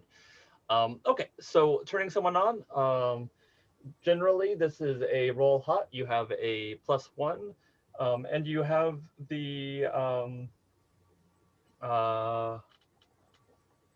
special ability, the Wild Hunt. When you draw in your most feral manner. That doesn't quite seem what you're going for here. No, it's less feral this time and more live.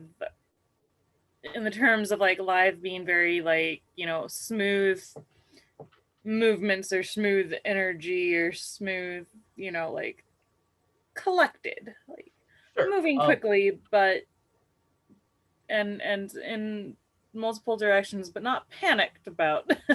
Sure. Like I'm almost getting an image, and you can correct me if I'm wrong, of almost like the snake charmer, those kind Yeah. of movements. Yeah. So as you're going one direction and you realize you've overstepped, and Abby starts spiking in anxiety, like rather than like looking around and going, oh well, no, we need to go this way, you kind of like Right. do a couple of side steps around, and then like use your hand to, in a very smooth motion, point her in the direction that you need to go, and then keep walking Yes. in this way that is like While trying to keep up a conversational flow of like, yeah, that jock guy sucked. Yeah, Red Jack is an ass. Sure. Okay. So you have a +2 on this roll. And it is going to be a 7 on the die. +2 puts it at a 9. You do have a string on her. No, you said last time that you weren't going to give me the string. It was just the reaction.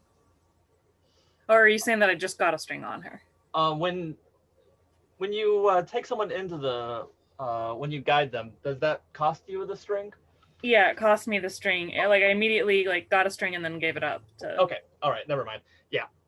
So you are at a 7 with her, or at a 9 with her. 9. Okay. They either give you a string or choose one. Yes. And I will let you choose. Either you get a string on her, and basically you have ongoing influence over her, or like she will spill the beans during this conversation. Ooh. Decisions. Yes. I think we're gonna go with spill the beans, because we've kind of already got like some group, like not that it's the group's influence, but somebody in the group already has strings on her with Cordelia, so. Sure. Okay. Cool. So the camera's only going to capture snippets of the conversation for the moment, but yeah, the snippets that the camera does catch basically includes her increasing connection to Red Jack, and the things that she did, the tasks that she was assigned, and the way in which essentially the Morning Stars were using her as a way to influence Red Jack, right? Like basically they'll protect her if the wish that she asks for is what they want. Right. And then they will help her carry out the errand. As long as right. The next wish is also what they want. And if they decide, no, that's against our interest, well, then she's shit out of luck. She's disposable in that regard. Right. And she slowly came to the realization that she was disposable to them. And so she was kind of caught between them and Red Jack. And Zach had been trying to help her escape. Poor Zach. Yeah. So again, we don't see necessarily all of this on camera, but you will get a much fuller understanding of the immediate workings of Red Jack's court. Ooh, that'll be fun. Yeah. And I think I'm gonna come back to this in a little bit, but so yeah, we see you in that, and towards the end of that scene, we'll see you actually like depositing her. But I want to say congratulations on the navigating roll, choosing to remain unseen or unnoticed, because if you had not chosen that, then Red Jack would have been the one that noticed. Yes, well, somewhat, because that whole thing with the pendant, but I guess that doesn't really make me unnoticed so much as keeps him from outright killing me. Yes, but that has no guarantee for Abby. Right. And he has a vested interest in Abby at the moment. Right. Okay, so then we jump over to Cordelia, who is fully in her darkest self, has locked eyes with Elise Morningstar, and is going to get the first spell off. What spell have you chosen? Oh, I was gonna do the binding. Okay. So let's go ahead. Hex casting.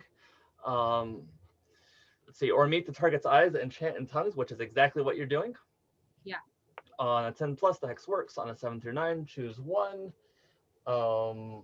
And because you're in your darkest self, it is going to be like crazy effective and have unexpected consequences. Right.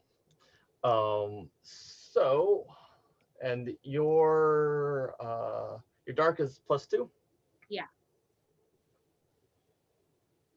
So it's a 7 on the die. The +2 puts you up to a 9.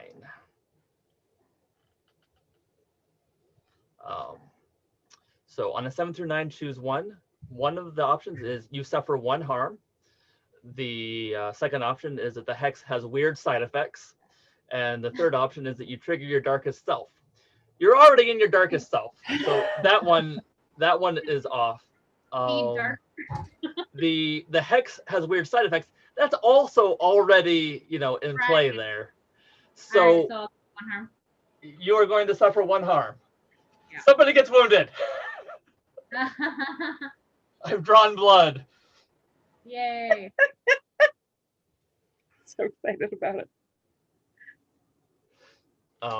Actually, like amusingly, in a lot of the Powered by the Apocalypse systems, including this one, because the GM canonically is not supposed to make rolls, players get injured one of 2 ways: either as a result of their own roll and choice, or I look at you and say, "Yeah, you take that much harm. This is narratively appropriate for you to take 2 harm right now. So, take 2 harm." Okay. But that's not. You only take the 1. Oh, okay. I was just giving an example. You're fine. Oh, I see. I was like, is it really appropriate? That seems harsh.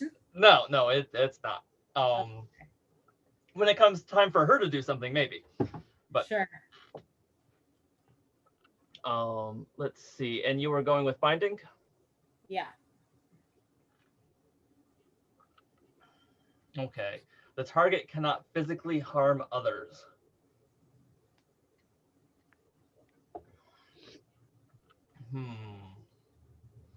Weird side effects and amazingly effective. Dangerously effective.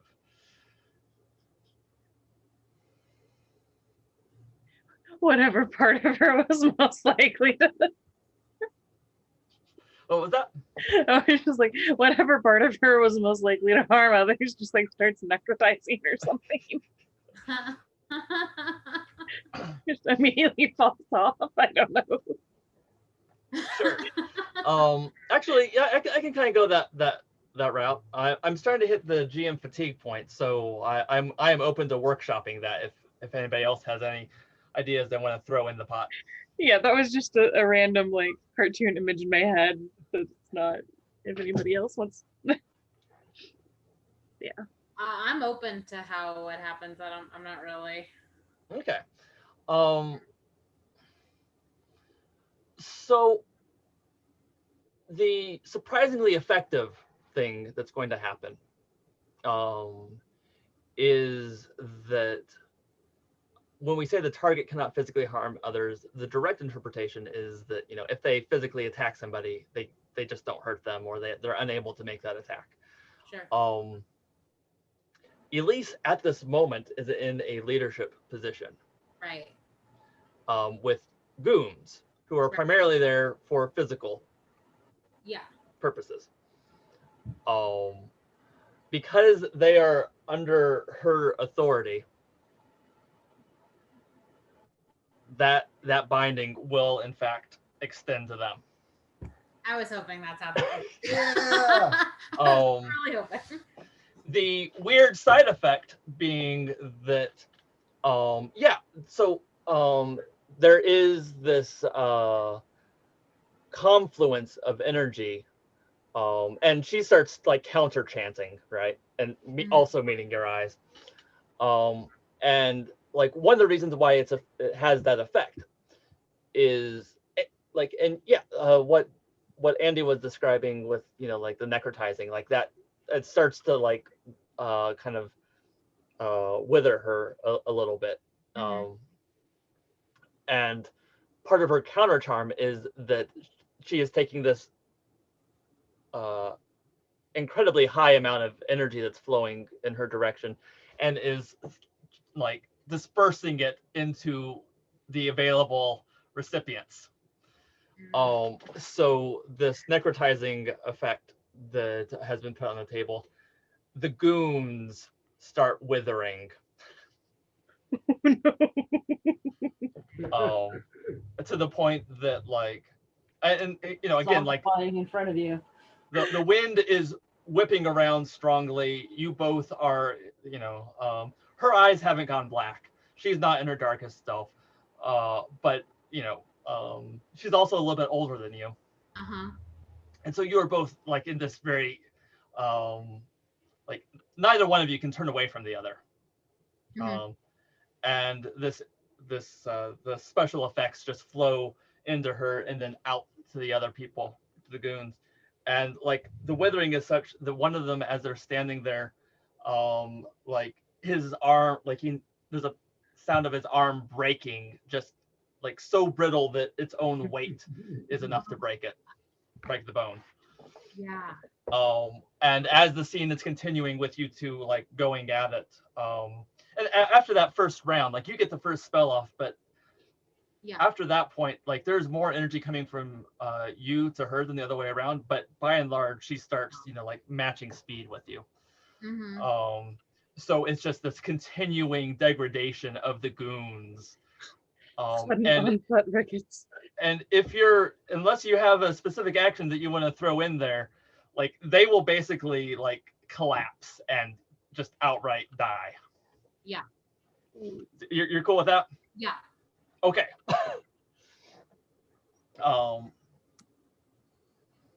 So here's a question: when you are facing off against Elise,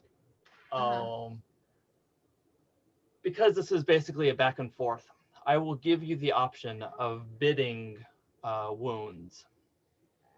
You can voluntarily take more wounds to have more effect on her. Yeah. How many you currently have taken one, which means you have 4 left. How many wound boxes would you like to bid?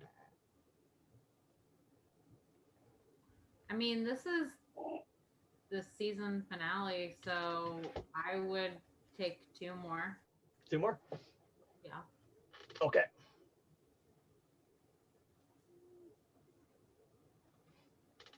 All right. So for 2 more, and since you're already, pushing it very heavily and in your darkest self, I'm going to say that alone would not necessarily be enough to kill Elise. Like if you had gone like 3, it probably would have. But do I not die if I take 3 more? When you take your 5th one, that's when you go down. Oh fuck! Sorry, I thought that 4 would have killed me. I mean, I was willing to go all the way to like what would just not kill me. Okay. All right, cool. Yeah, so if you're just down to your last wound box, in that case, I will give you the option. Do you want to kill Elise in this moment? Or do you want to just permanently damage her? Oh.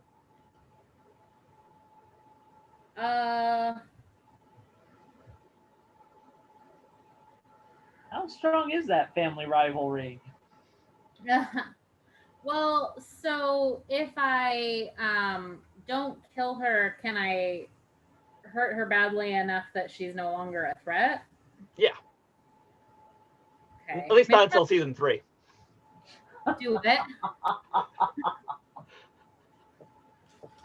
Yeah. No guarantees at that point, but okay, what? I won't kill her then. But I want to definitely like take her out to where she's not fighting. Sure. Break her down. Okay. And so Andy's dad is going to be arriving soon, but before Andy's dad arrives, you will be able to, largely finish this scene. Yeah. So as she is breaking down, like at first she was dispersing this energy out to the goons, but they're crumpled. They're almost turning to ash, right? She can't put any more into them. Right. And so her own body starts breaking down as well. And like that thing where I described, like the weight of their own body was enough to start breaking their bones. Like that starts happening to her. Mm-hmm. And the moment the spell effect stops, she won't be that brittle. Right. Just she'll have the consequences of, these like excessive numbers of fractured bones. And essentially her connection with magic will be the closest word I can think of is cauterized. Okay.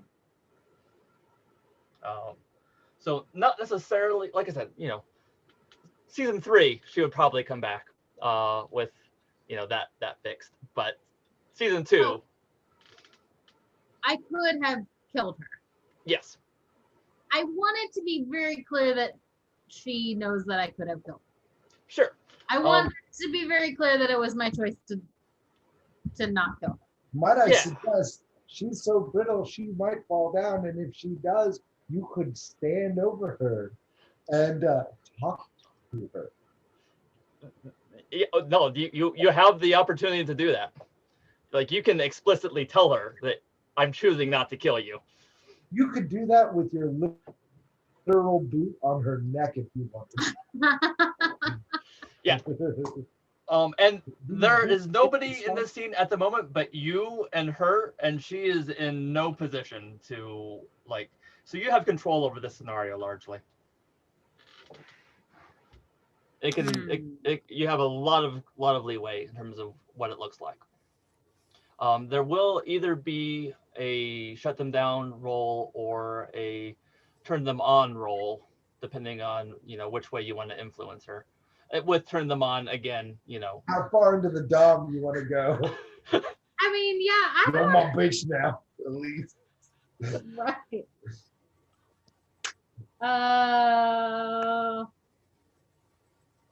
Well, I'm gonna shut her down. I don't really. Okay.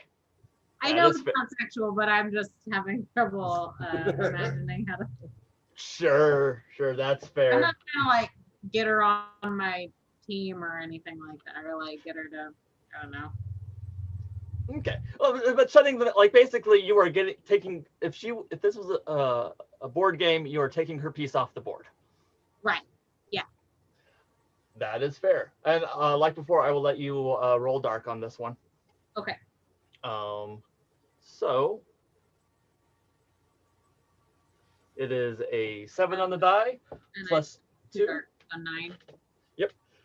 So on a 7 9, choose one, but you come across poorly, and they give you a condition. So they lose a string on you. If they have no strings on you, you gain one on them. They gain a condition, or you take one forward. Through our previous interpretation of that, the scene's almost over, so maybe not the last one. Right. So, do you gain a string on her, or do you give her a condition? Oh.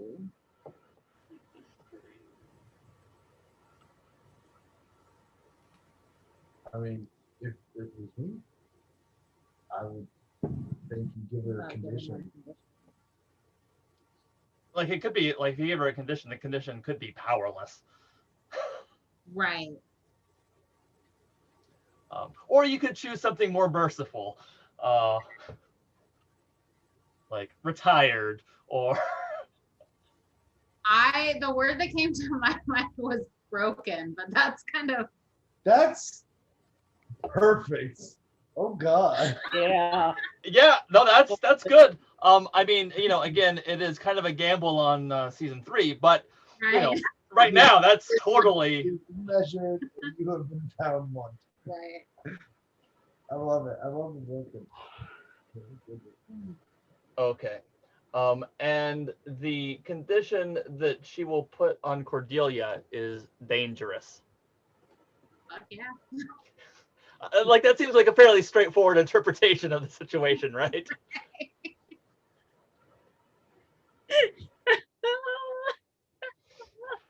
Okay. Great. And so, yeah, we will see you standing over her and, you know, expositing that you are making this choice. Her life is in your hands, you know, and emphasizing to her that how broken she is. Cordelia's a badass. Cordelia leveled up.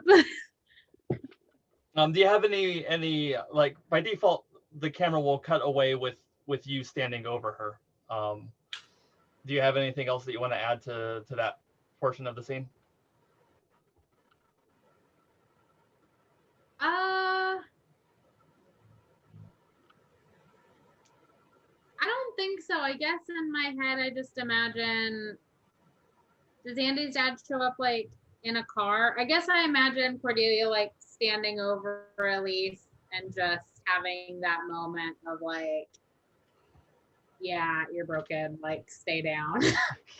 And then just kind of like in the background, I guess, like, I don't know, Andy's dad pulls up and she just like turns and starts walking away, and that's the end of it. Do you see her eyes go back to normal, or do they stay pitch black? I think for now, I don't know. Well, she's still her darkest self. I don't know. And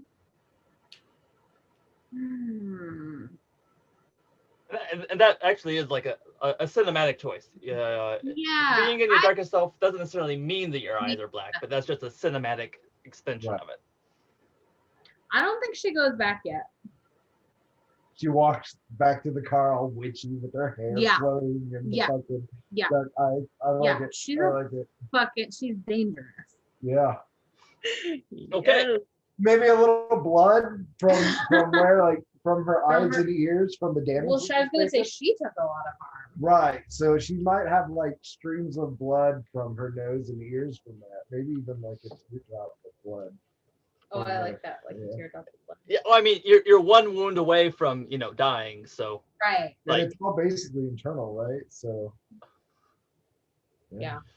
Got that macabre witch queen vibe going. Yeah. Now, like one thing that hasn't been utilized, that I'm kind of curious if you want to use them, was the like the road flares, or those things. We've never defined specifically what they do. Fuck around and find out. It is entirely possible that you could find a use for them in this moment. It might also be interesting to hold on to them as a season teaser, like pocket it or something, because Andy's dad is there now. You've got your first aid, like. Right. So just like Chekhov's gun. Do what? Chekhov's gun. Yeah. They've been introduced, so like later on they can be used. We never see what they do. We just know that they do something.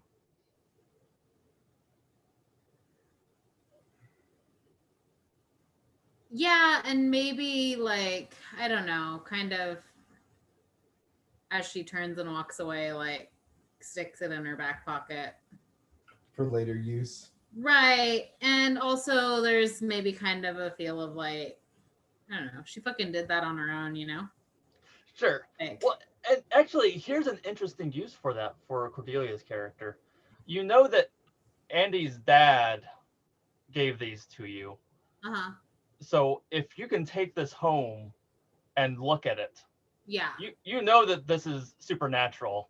Right. If you can figure out how it's supernatural, you will learn things about Andy's dad. Right. Yeah. For sure. Might even get a string on him. Yeah. Okay, cool. Yeah, I like that. She's gonna stick it in her pocket.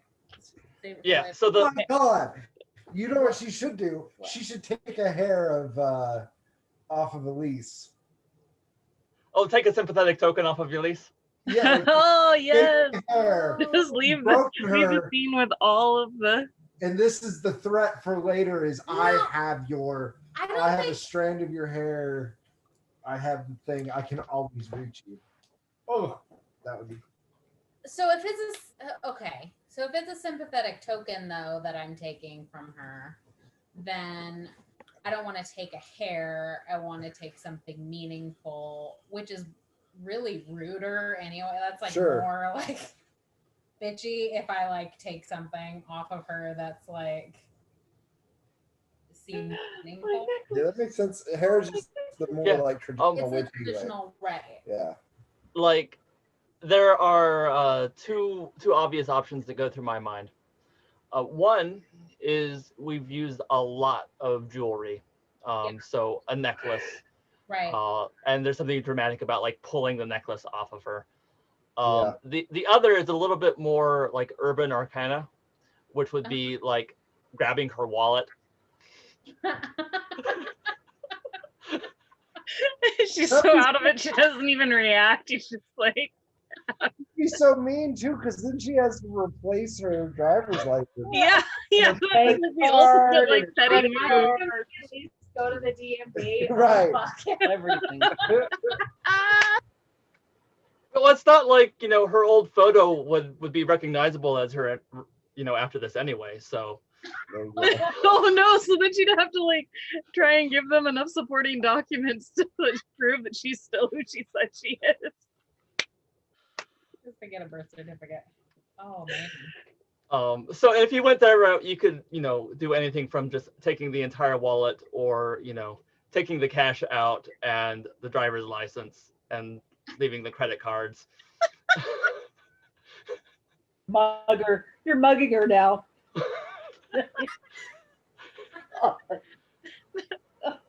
You leave the cash and the credit card. You only take the driver's license. Driver's license.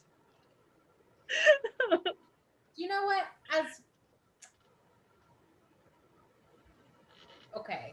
As funny as I think that really is, I think I picture that maybe she's I was kind of thinking a piece of jewelry, like maybe she's wearing like a bracelet or something. Sure. That's Yeah. kind of what I'm thinking. And Cordelia is just gonna lift her limp like wrist that's useless at this point and take it off and put it on herself like before she like walks away. She's gonna wear that fucking bracelet every day too. Nice. Okay. And we will see a shot of Andy's father at the wind has died down entirely. Yeah. And as you step away from her, you realize that Red Jack isn't around either. Uh-huh. Like once the once Abby wasn't around, it got a little more boring for him. Okay. So when you walk back to the car, like, you are the spookiest thing around. That's great. And we will get a shot of Andy's father. Like, he had gotten the text, so he's going out into the woods to, like, in your general direction. So we will see that. We will see you approaching. I assume that you're meeting up with him. Is that correct? Yeah. Okay. And you are still in full powered mode, right? Yeah. Okay. We will cut before we see exactly how that plays out. Yeah. And jumping back to the you know, being on the edge of a riot. I have it written down. Yeah, I have my speech. Okay. I'm so excited for everybody's scenes. All right. So what do you got going on? So I've turned the tables, I've got everybody on board. These guys are actually, you know what? Can I retcon and say traitor instead of guilty? Yeah. I think I wanted to. I think I should have picked that originally. Okay. And I've got them marked, and I start with in on them with this. What other things have they hidden? How many years have the trees bled unanswered? What other plots have the wards hatched? This Frankie, this relative stranger to the pack, has done more risking her life tonight than these motherfuckers ever have. They don't work for you. How can we save this town when motherfuckers like this run it?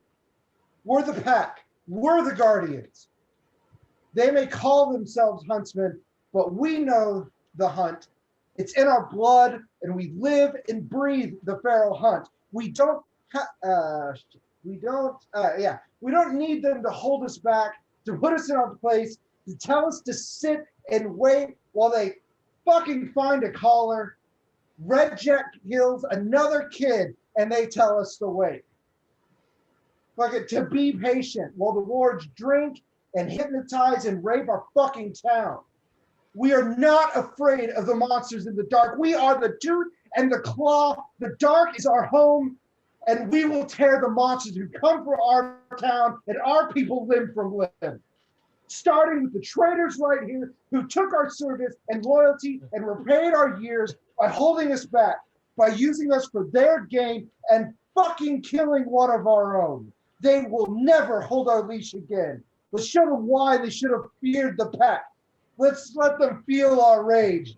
Tear them limb from limb. Yeah. Oh, okay. And I got my pitchfork. I am intentionally asking and like commanding and taking the lead on murdering these three people. I may also be hitting my darkest self here. I don't know if that counts, but no, I think that pretty fully. Werewolf darkest self, you transform into a terrifying wolf creature, which in this context, like you wouldn't even have to physically transform to qualify. Right. You crave power and dominance. Right. Yeah, and those are earned through bloodshed. Yeah, that's also. If anyone attempts to stand in your way, they must be brought down and made to bleed. Yeah. Yep. Okay, yeah, no. Are you also just fully transforming? No, because I have a gun in my pocket. Okay. All right. So I've got a couple ideas on how this can play out. Before we make any rolls to see how Caulan's exposition goes at this moment. What is Frankie doing? Frankie's right there with him. Yeah. He's got it. She's drinking that in. She's drinking the Kool-Aid. And by that point, like you've been slowly growing in size and intimidation. So,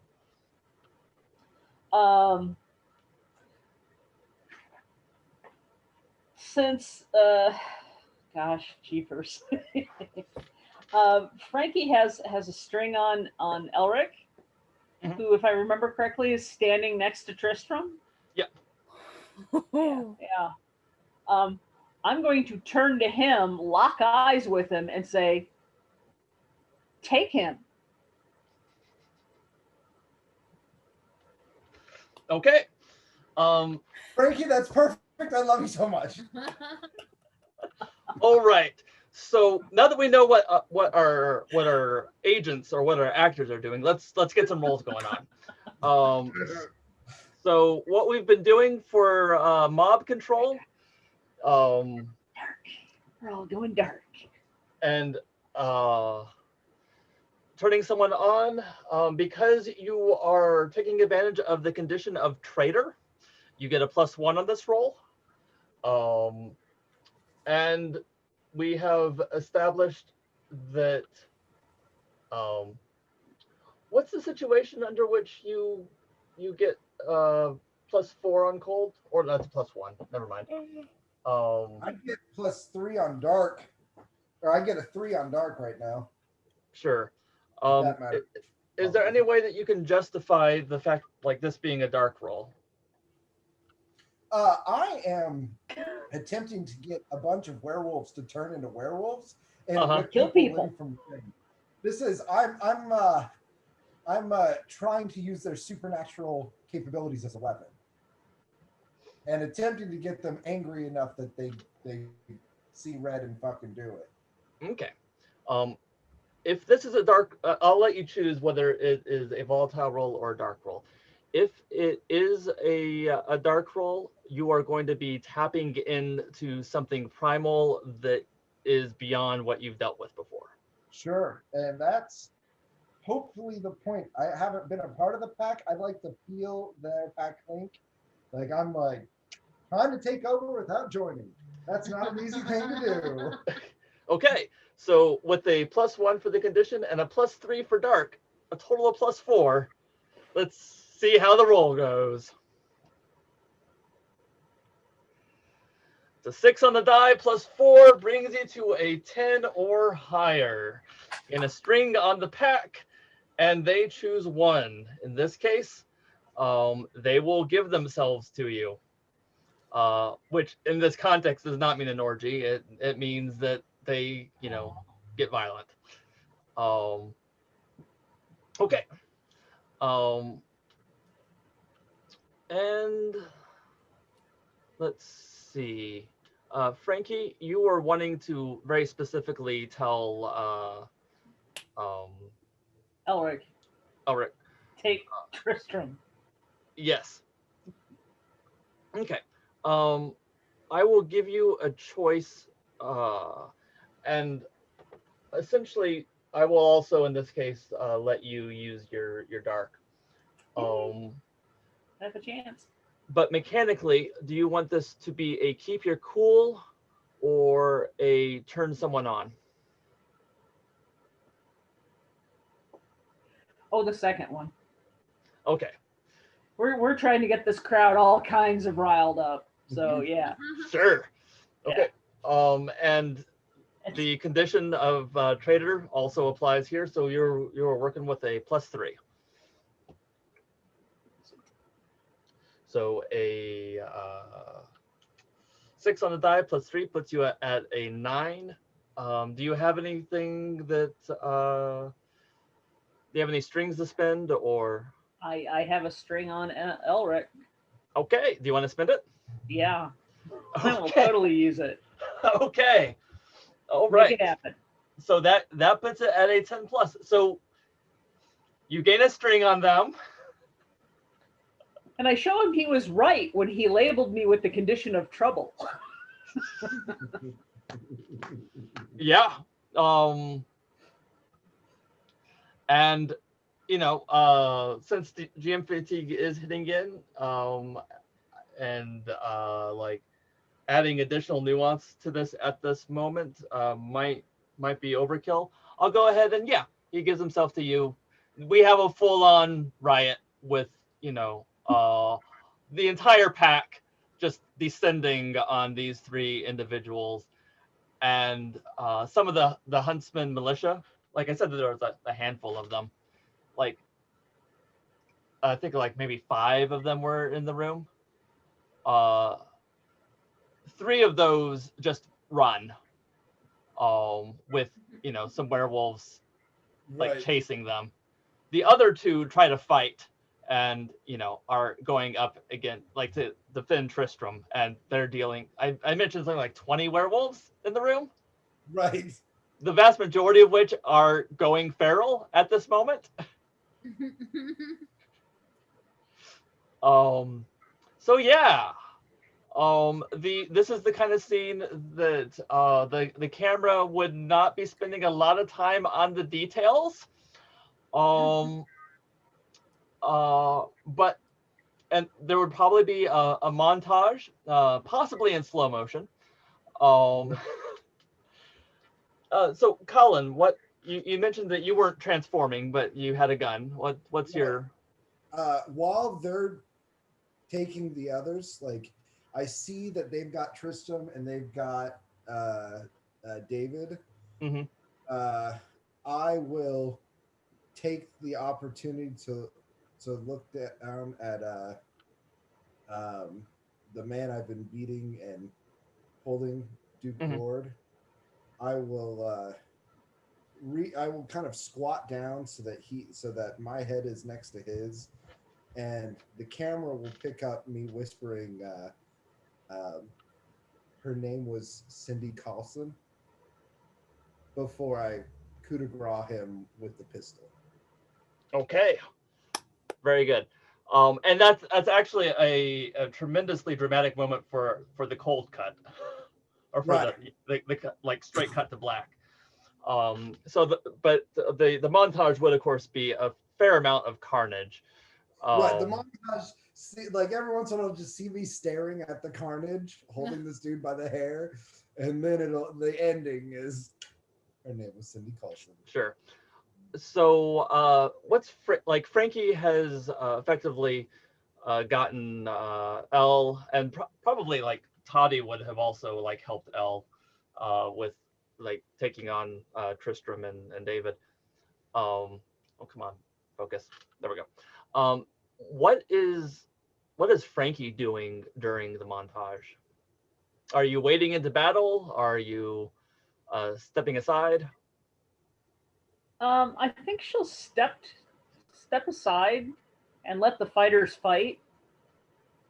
You know, she did her job and helped instigate it, and now it's underway. And you know, although then again, hang on, give me a second to rethink that. She does have that whole vicious. No, yeah, no, yeah. Yeah, She'll step aside for a moment, and then she'll join in. Okay. Because I mean, she wants to play rugby, and this is the closest chance she'll get to that probably in a long time. So yeah. Okay. I know it's probably not the thing, but I just have that image of her like looking at a knife, looking at the like werewolves biting it, looking at the knife, and just being like.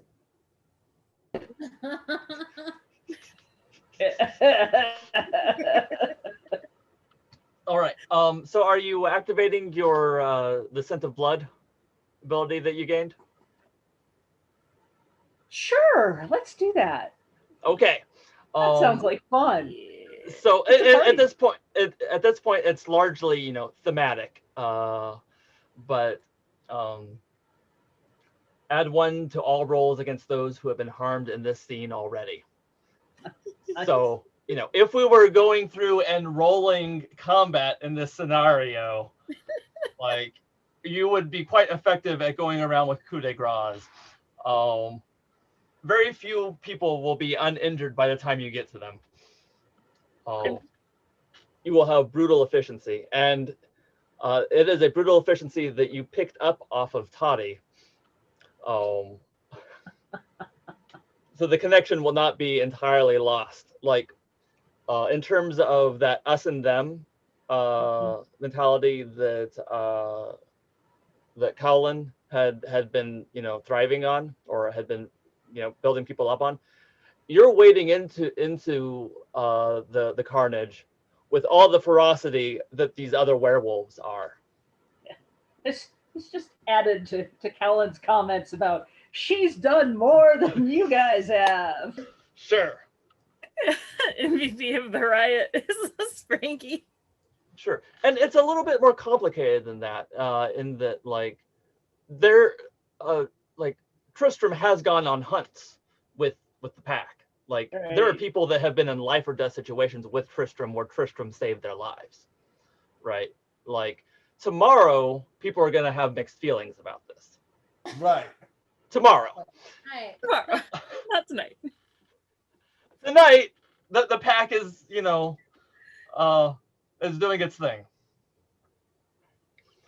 So yeah, we will, throughout the course of the montage, we will see Frankie, like Frankie has stepped back, and then Frankie, like wades in and is as brutally efficient as any of the werewolves. just a carnage scene, and then we focus in on Caulan with Duke and the small intimate moment in amidst all of the chaos, and the whispered message or the softly spoken message and the gunshot. Am I reading that correctly? Yeah. Okay. Good. Cool. And then the scene cuts to black. So I'm just Just imagining it like off screen, one of the things that I might do, or if this is a later cut, is after all the carnage is done, after they've been murdered, I'll be like, okay, now we need to clean up this mess. And Eli, I've got a question for you. Now that the town doesn't have a mayor, might be a nice thing if it was one of the pack, someone who's been, a part of this, knows the town, and someone we can rely on. What do you think, Eli? And like, just suggest that he puts himself in as mayor. sure. I think that we will like after you say that the camera will cut before we see L's actual response, but Sure. the suggestion happens on camera. Okay. So I think, given how late it is, and that the violent climaxes have all been resolved, rather than like having a collective full scene, I think we're actually in a position like we could role play Cordelia's like interaction with Andy's father, but we can also just like jump to your character's respective denouements for the season.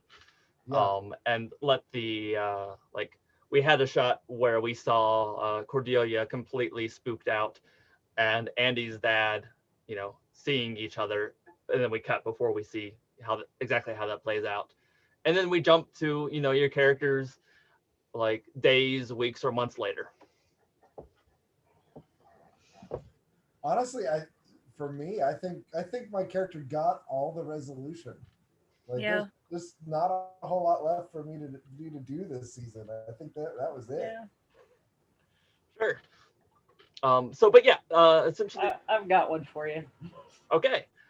You all have an opportunity for like a closing scene, and it doesn't have to be like big plot, capital P. It can be just a characterization.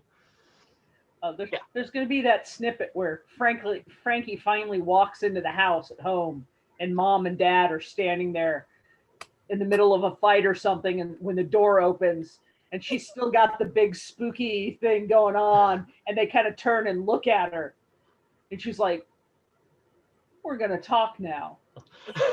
Yes. Yay! Okay, excellent. Oh, Thank you very much. like their responses are probably, if this was a TV show, we can only hope that they sprung for good actors for that moment, because everything would be conveyed in the facial expression. Oh yeah.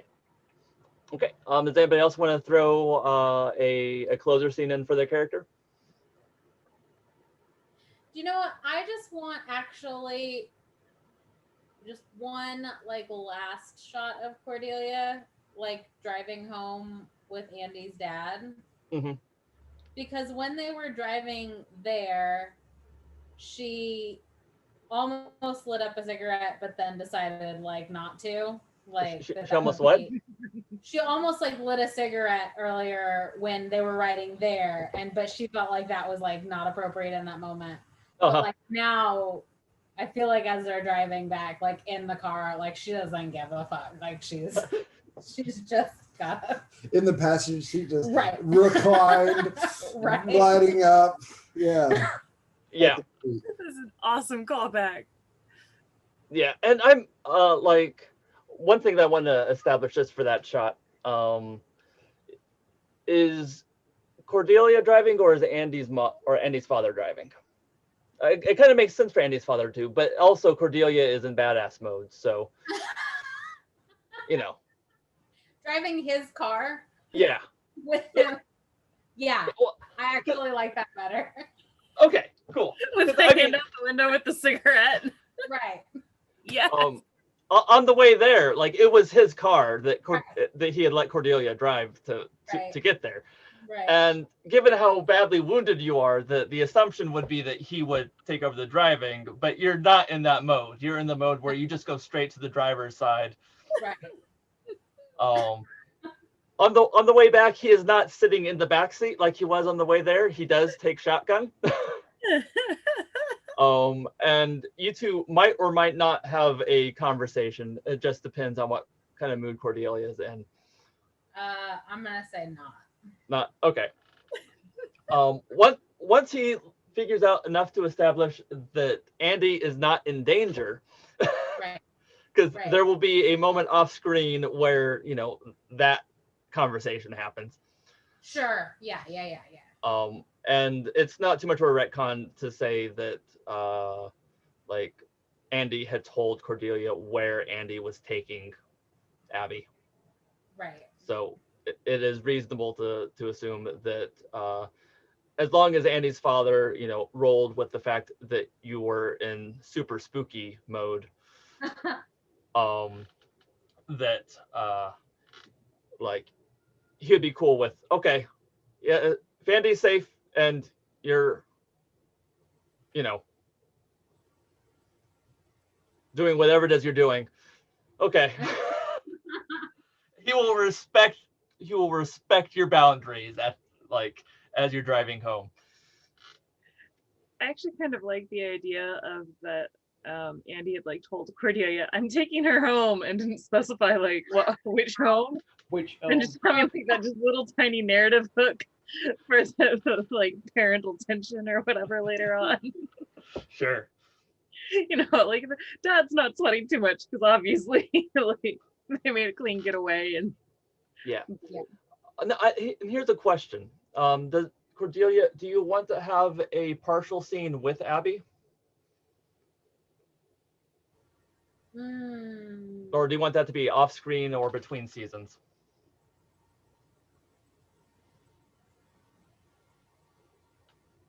I kind of want to end it here before she has that. So okay. Whether that happens between seasons or whatever, I don't think that I want to have a scene with Abby yet. Okay, yeah. That is perfectly fine. So Andi and or Caulan, do either of you have a stinger that you want to put in for characterization or for plot? I have a 5-second one. Go for it. Of that whole idea that took us longer to get there than, so I'm thinking that by a longer, even though last time I was oh, I don't know if I like that, for this particular flavor of, especially since the end of season, we make it to the greenhouse and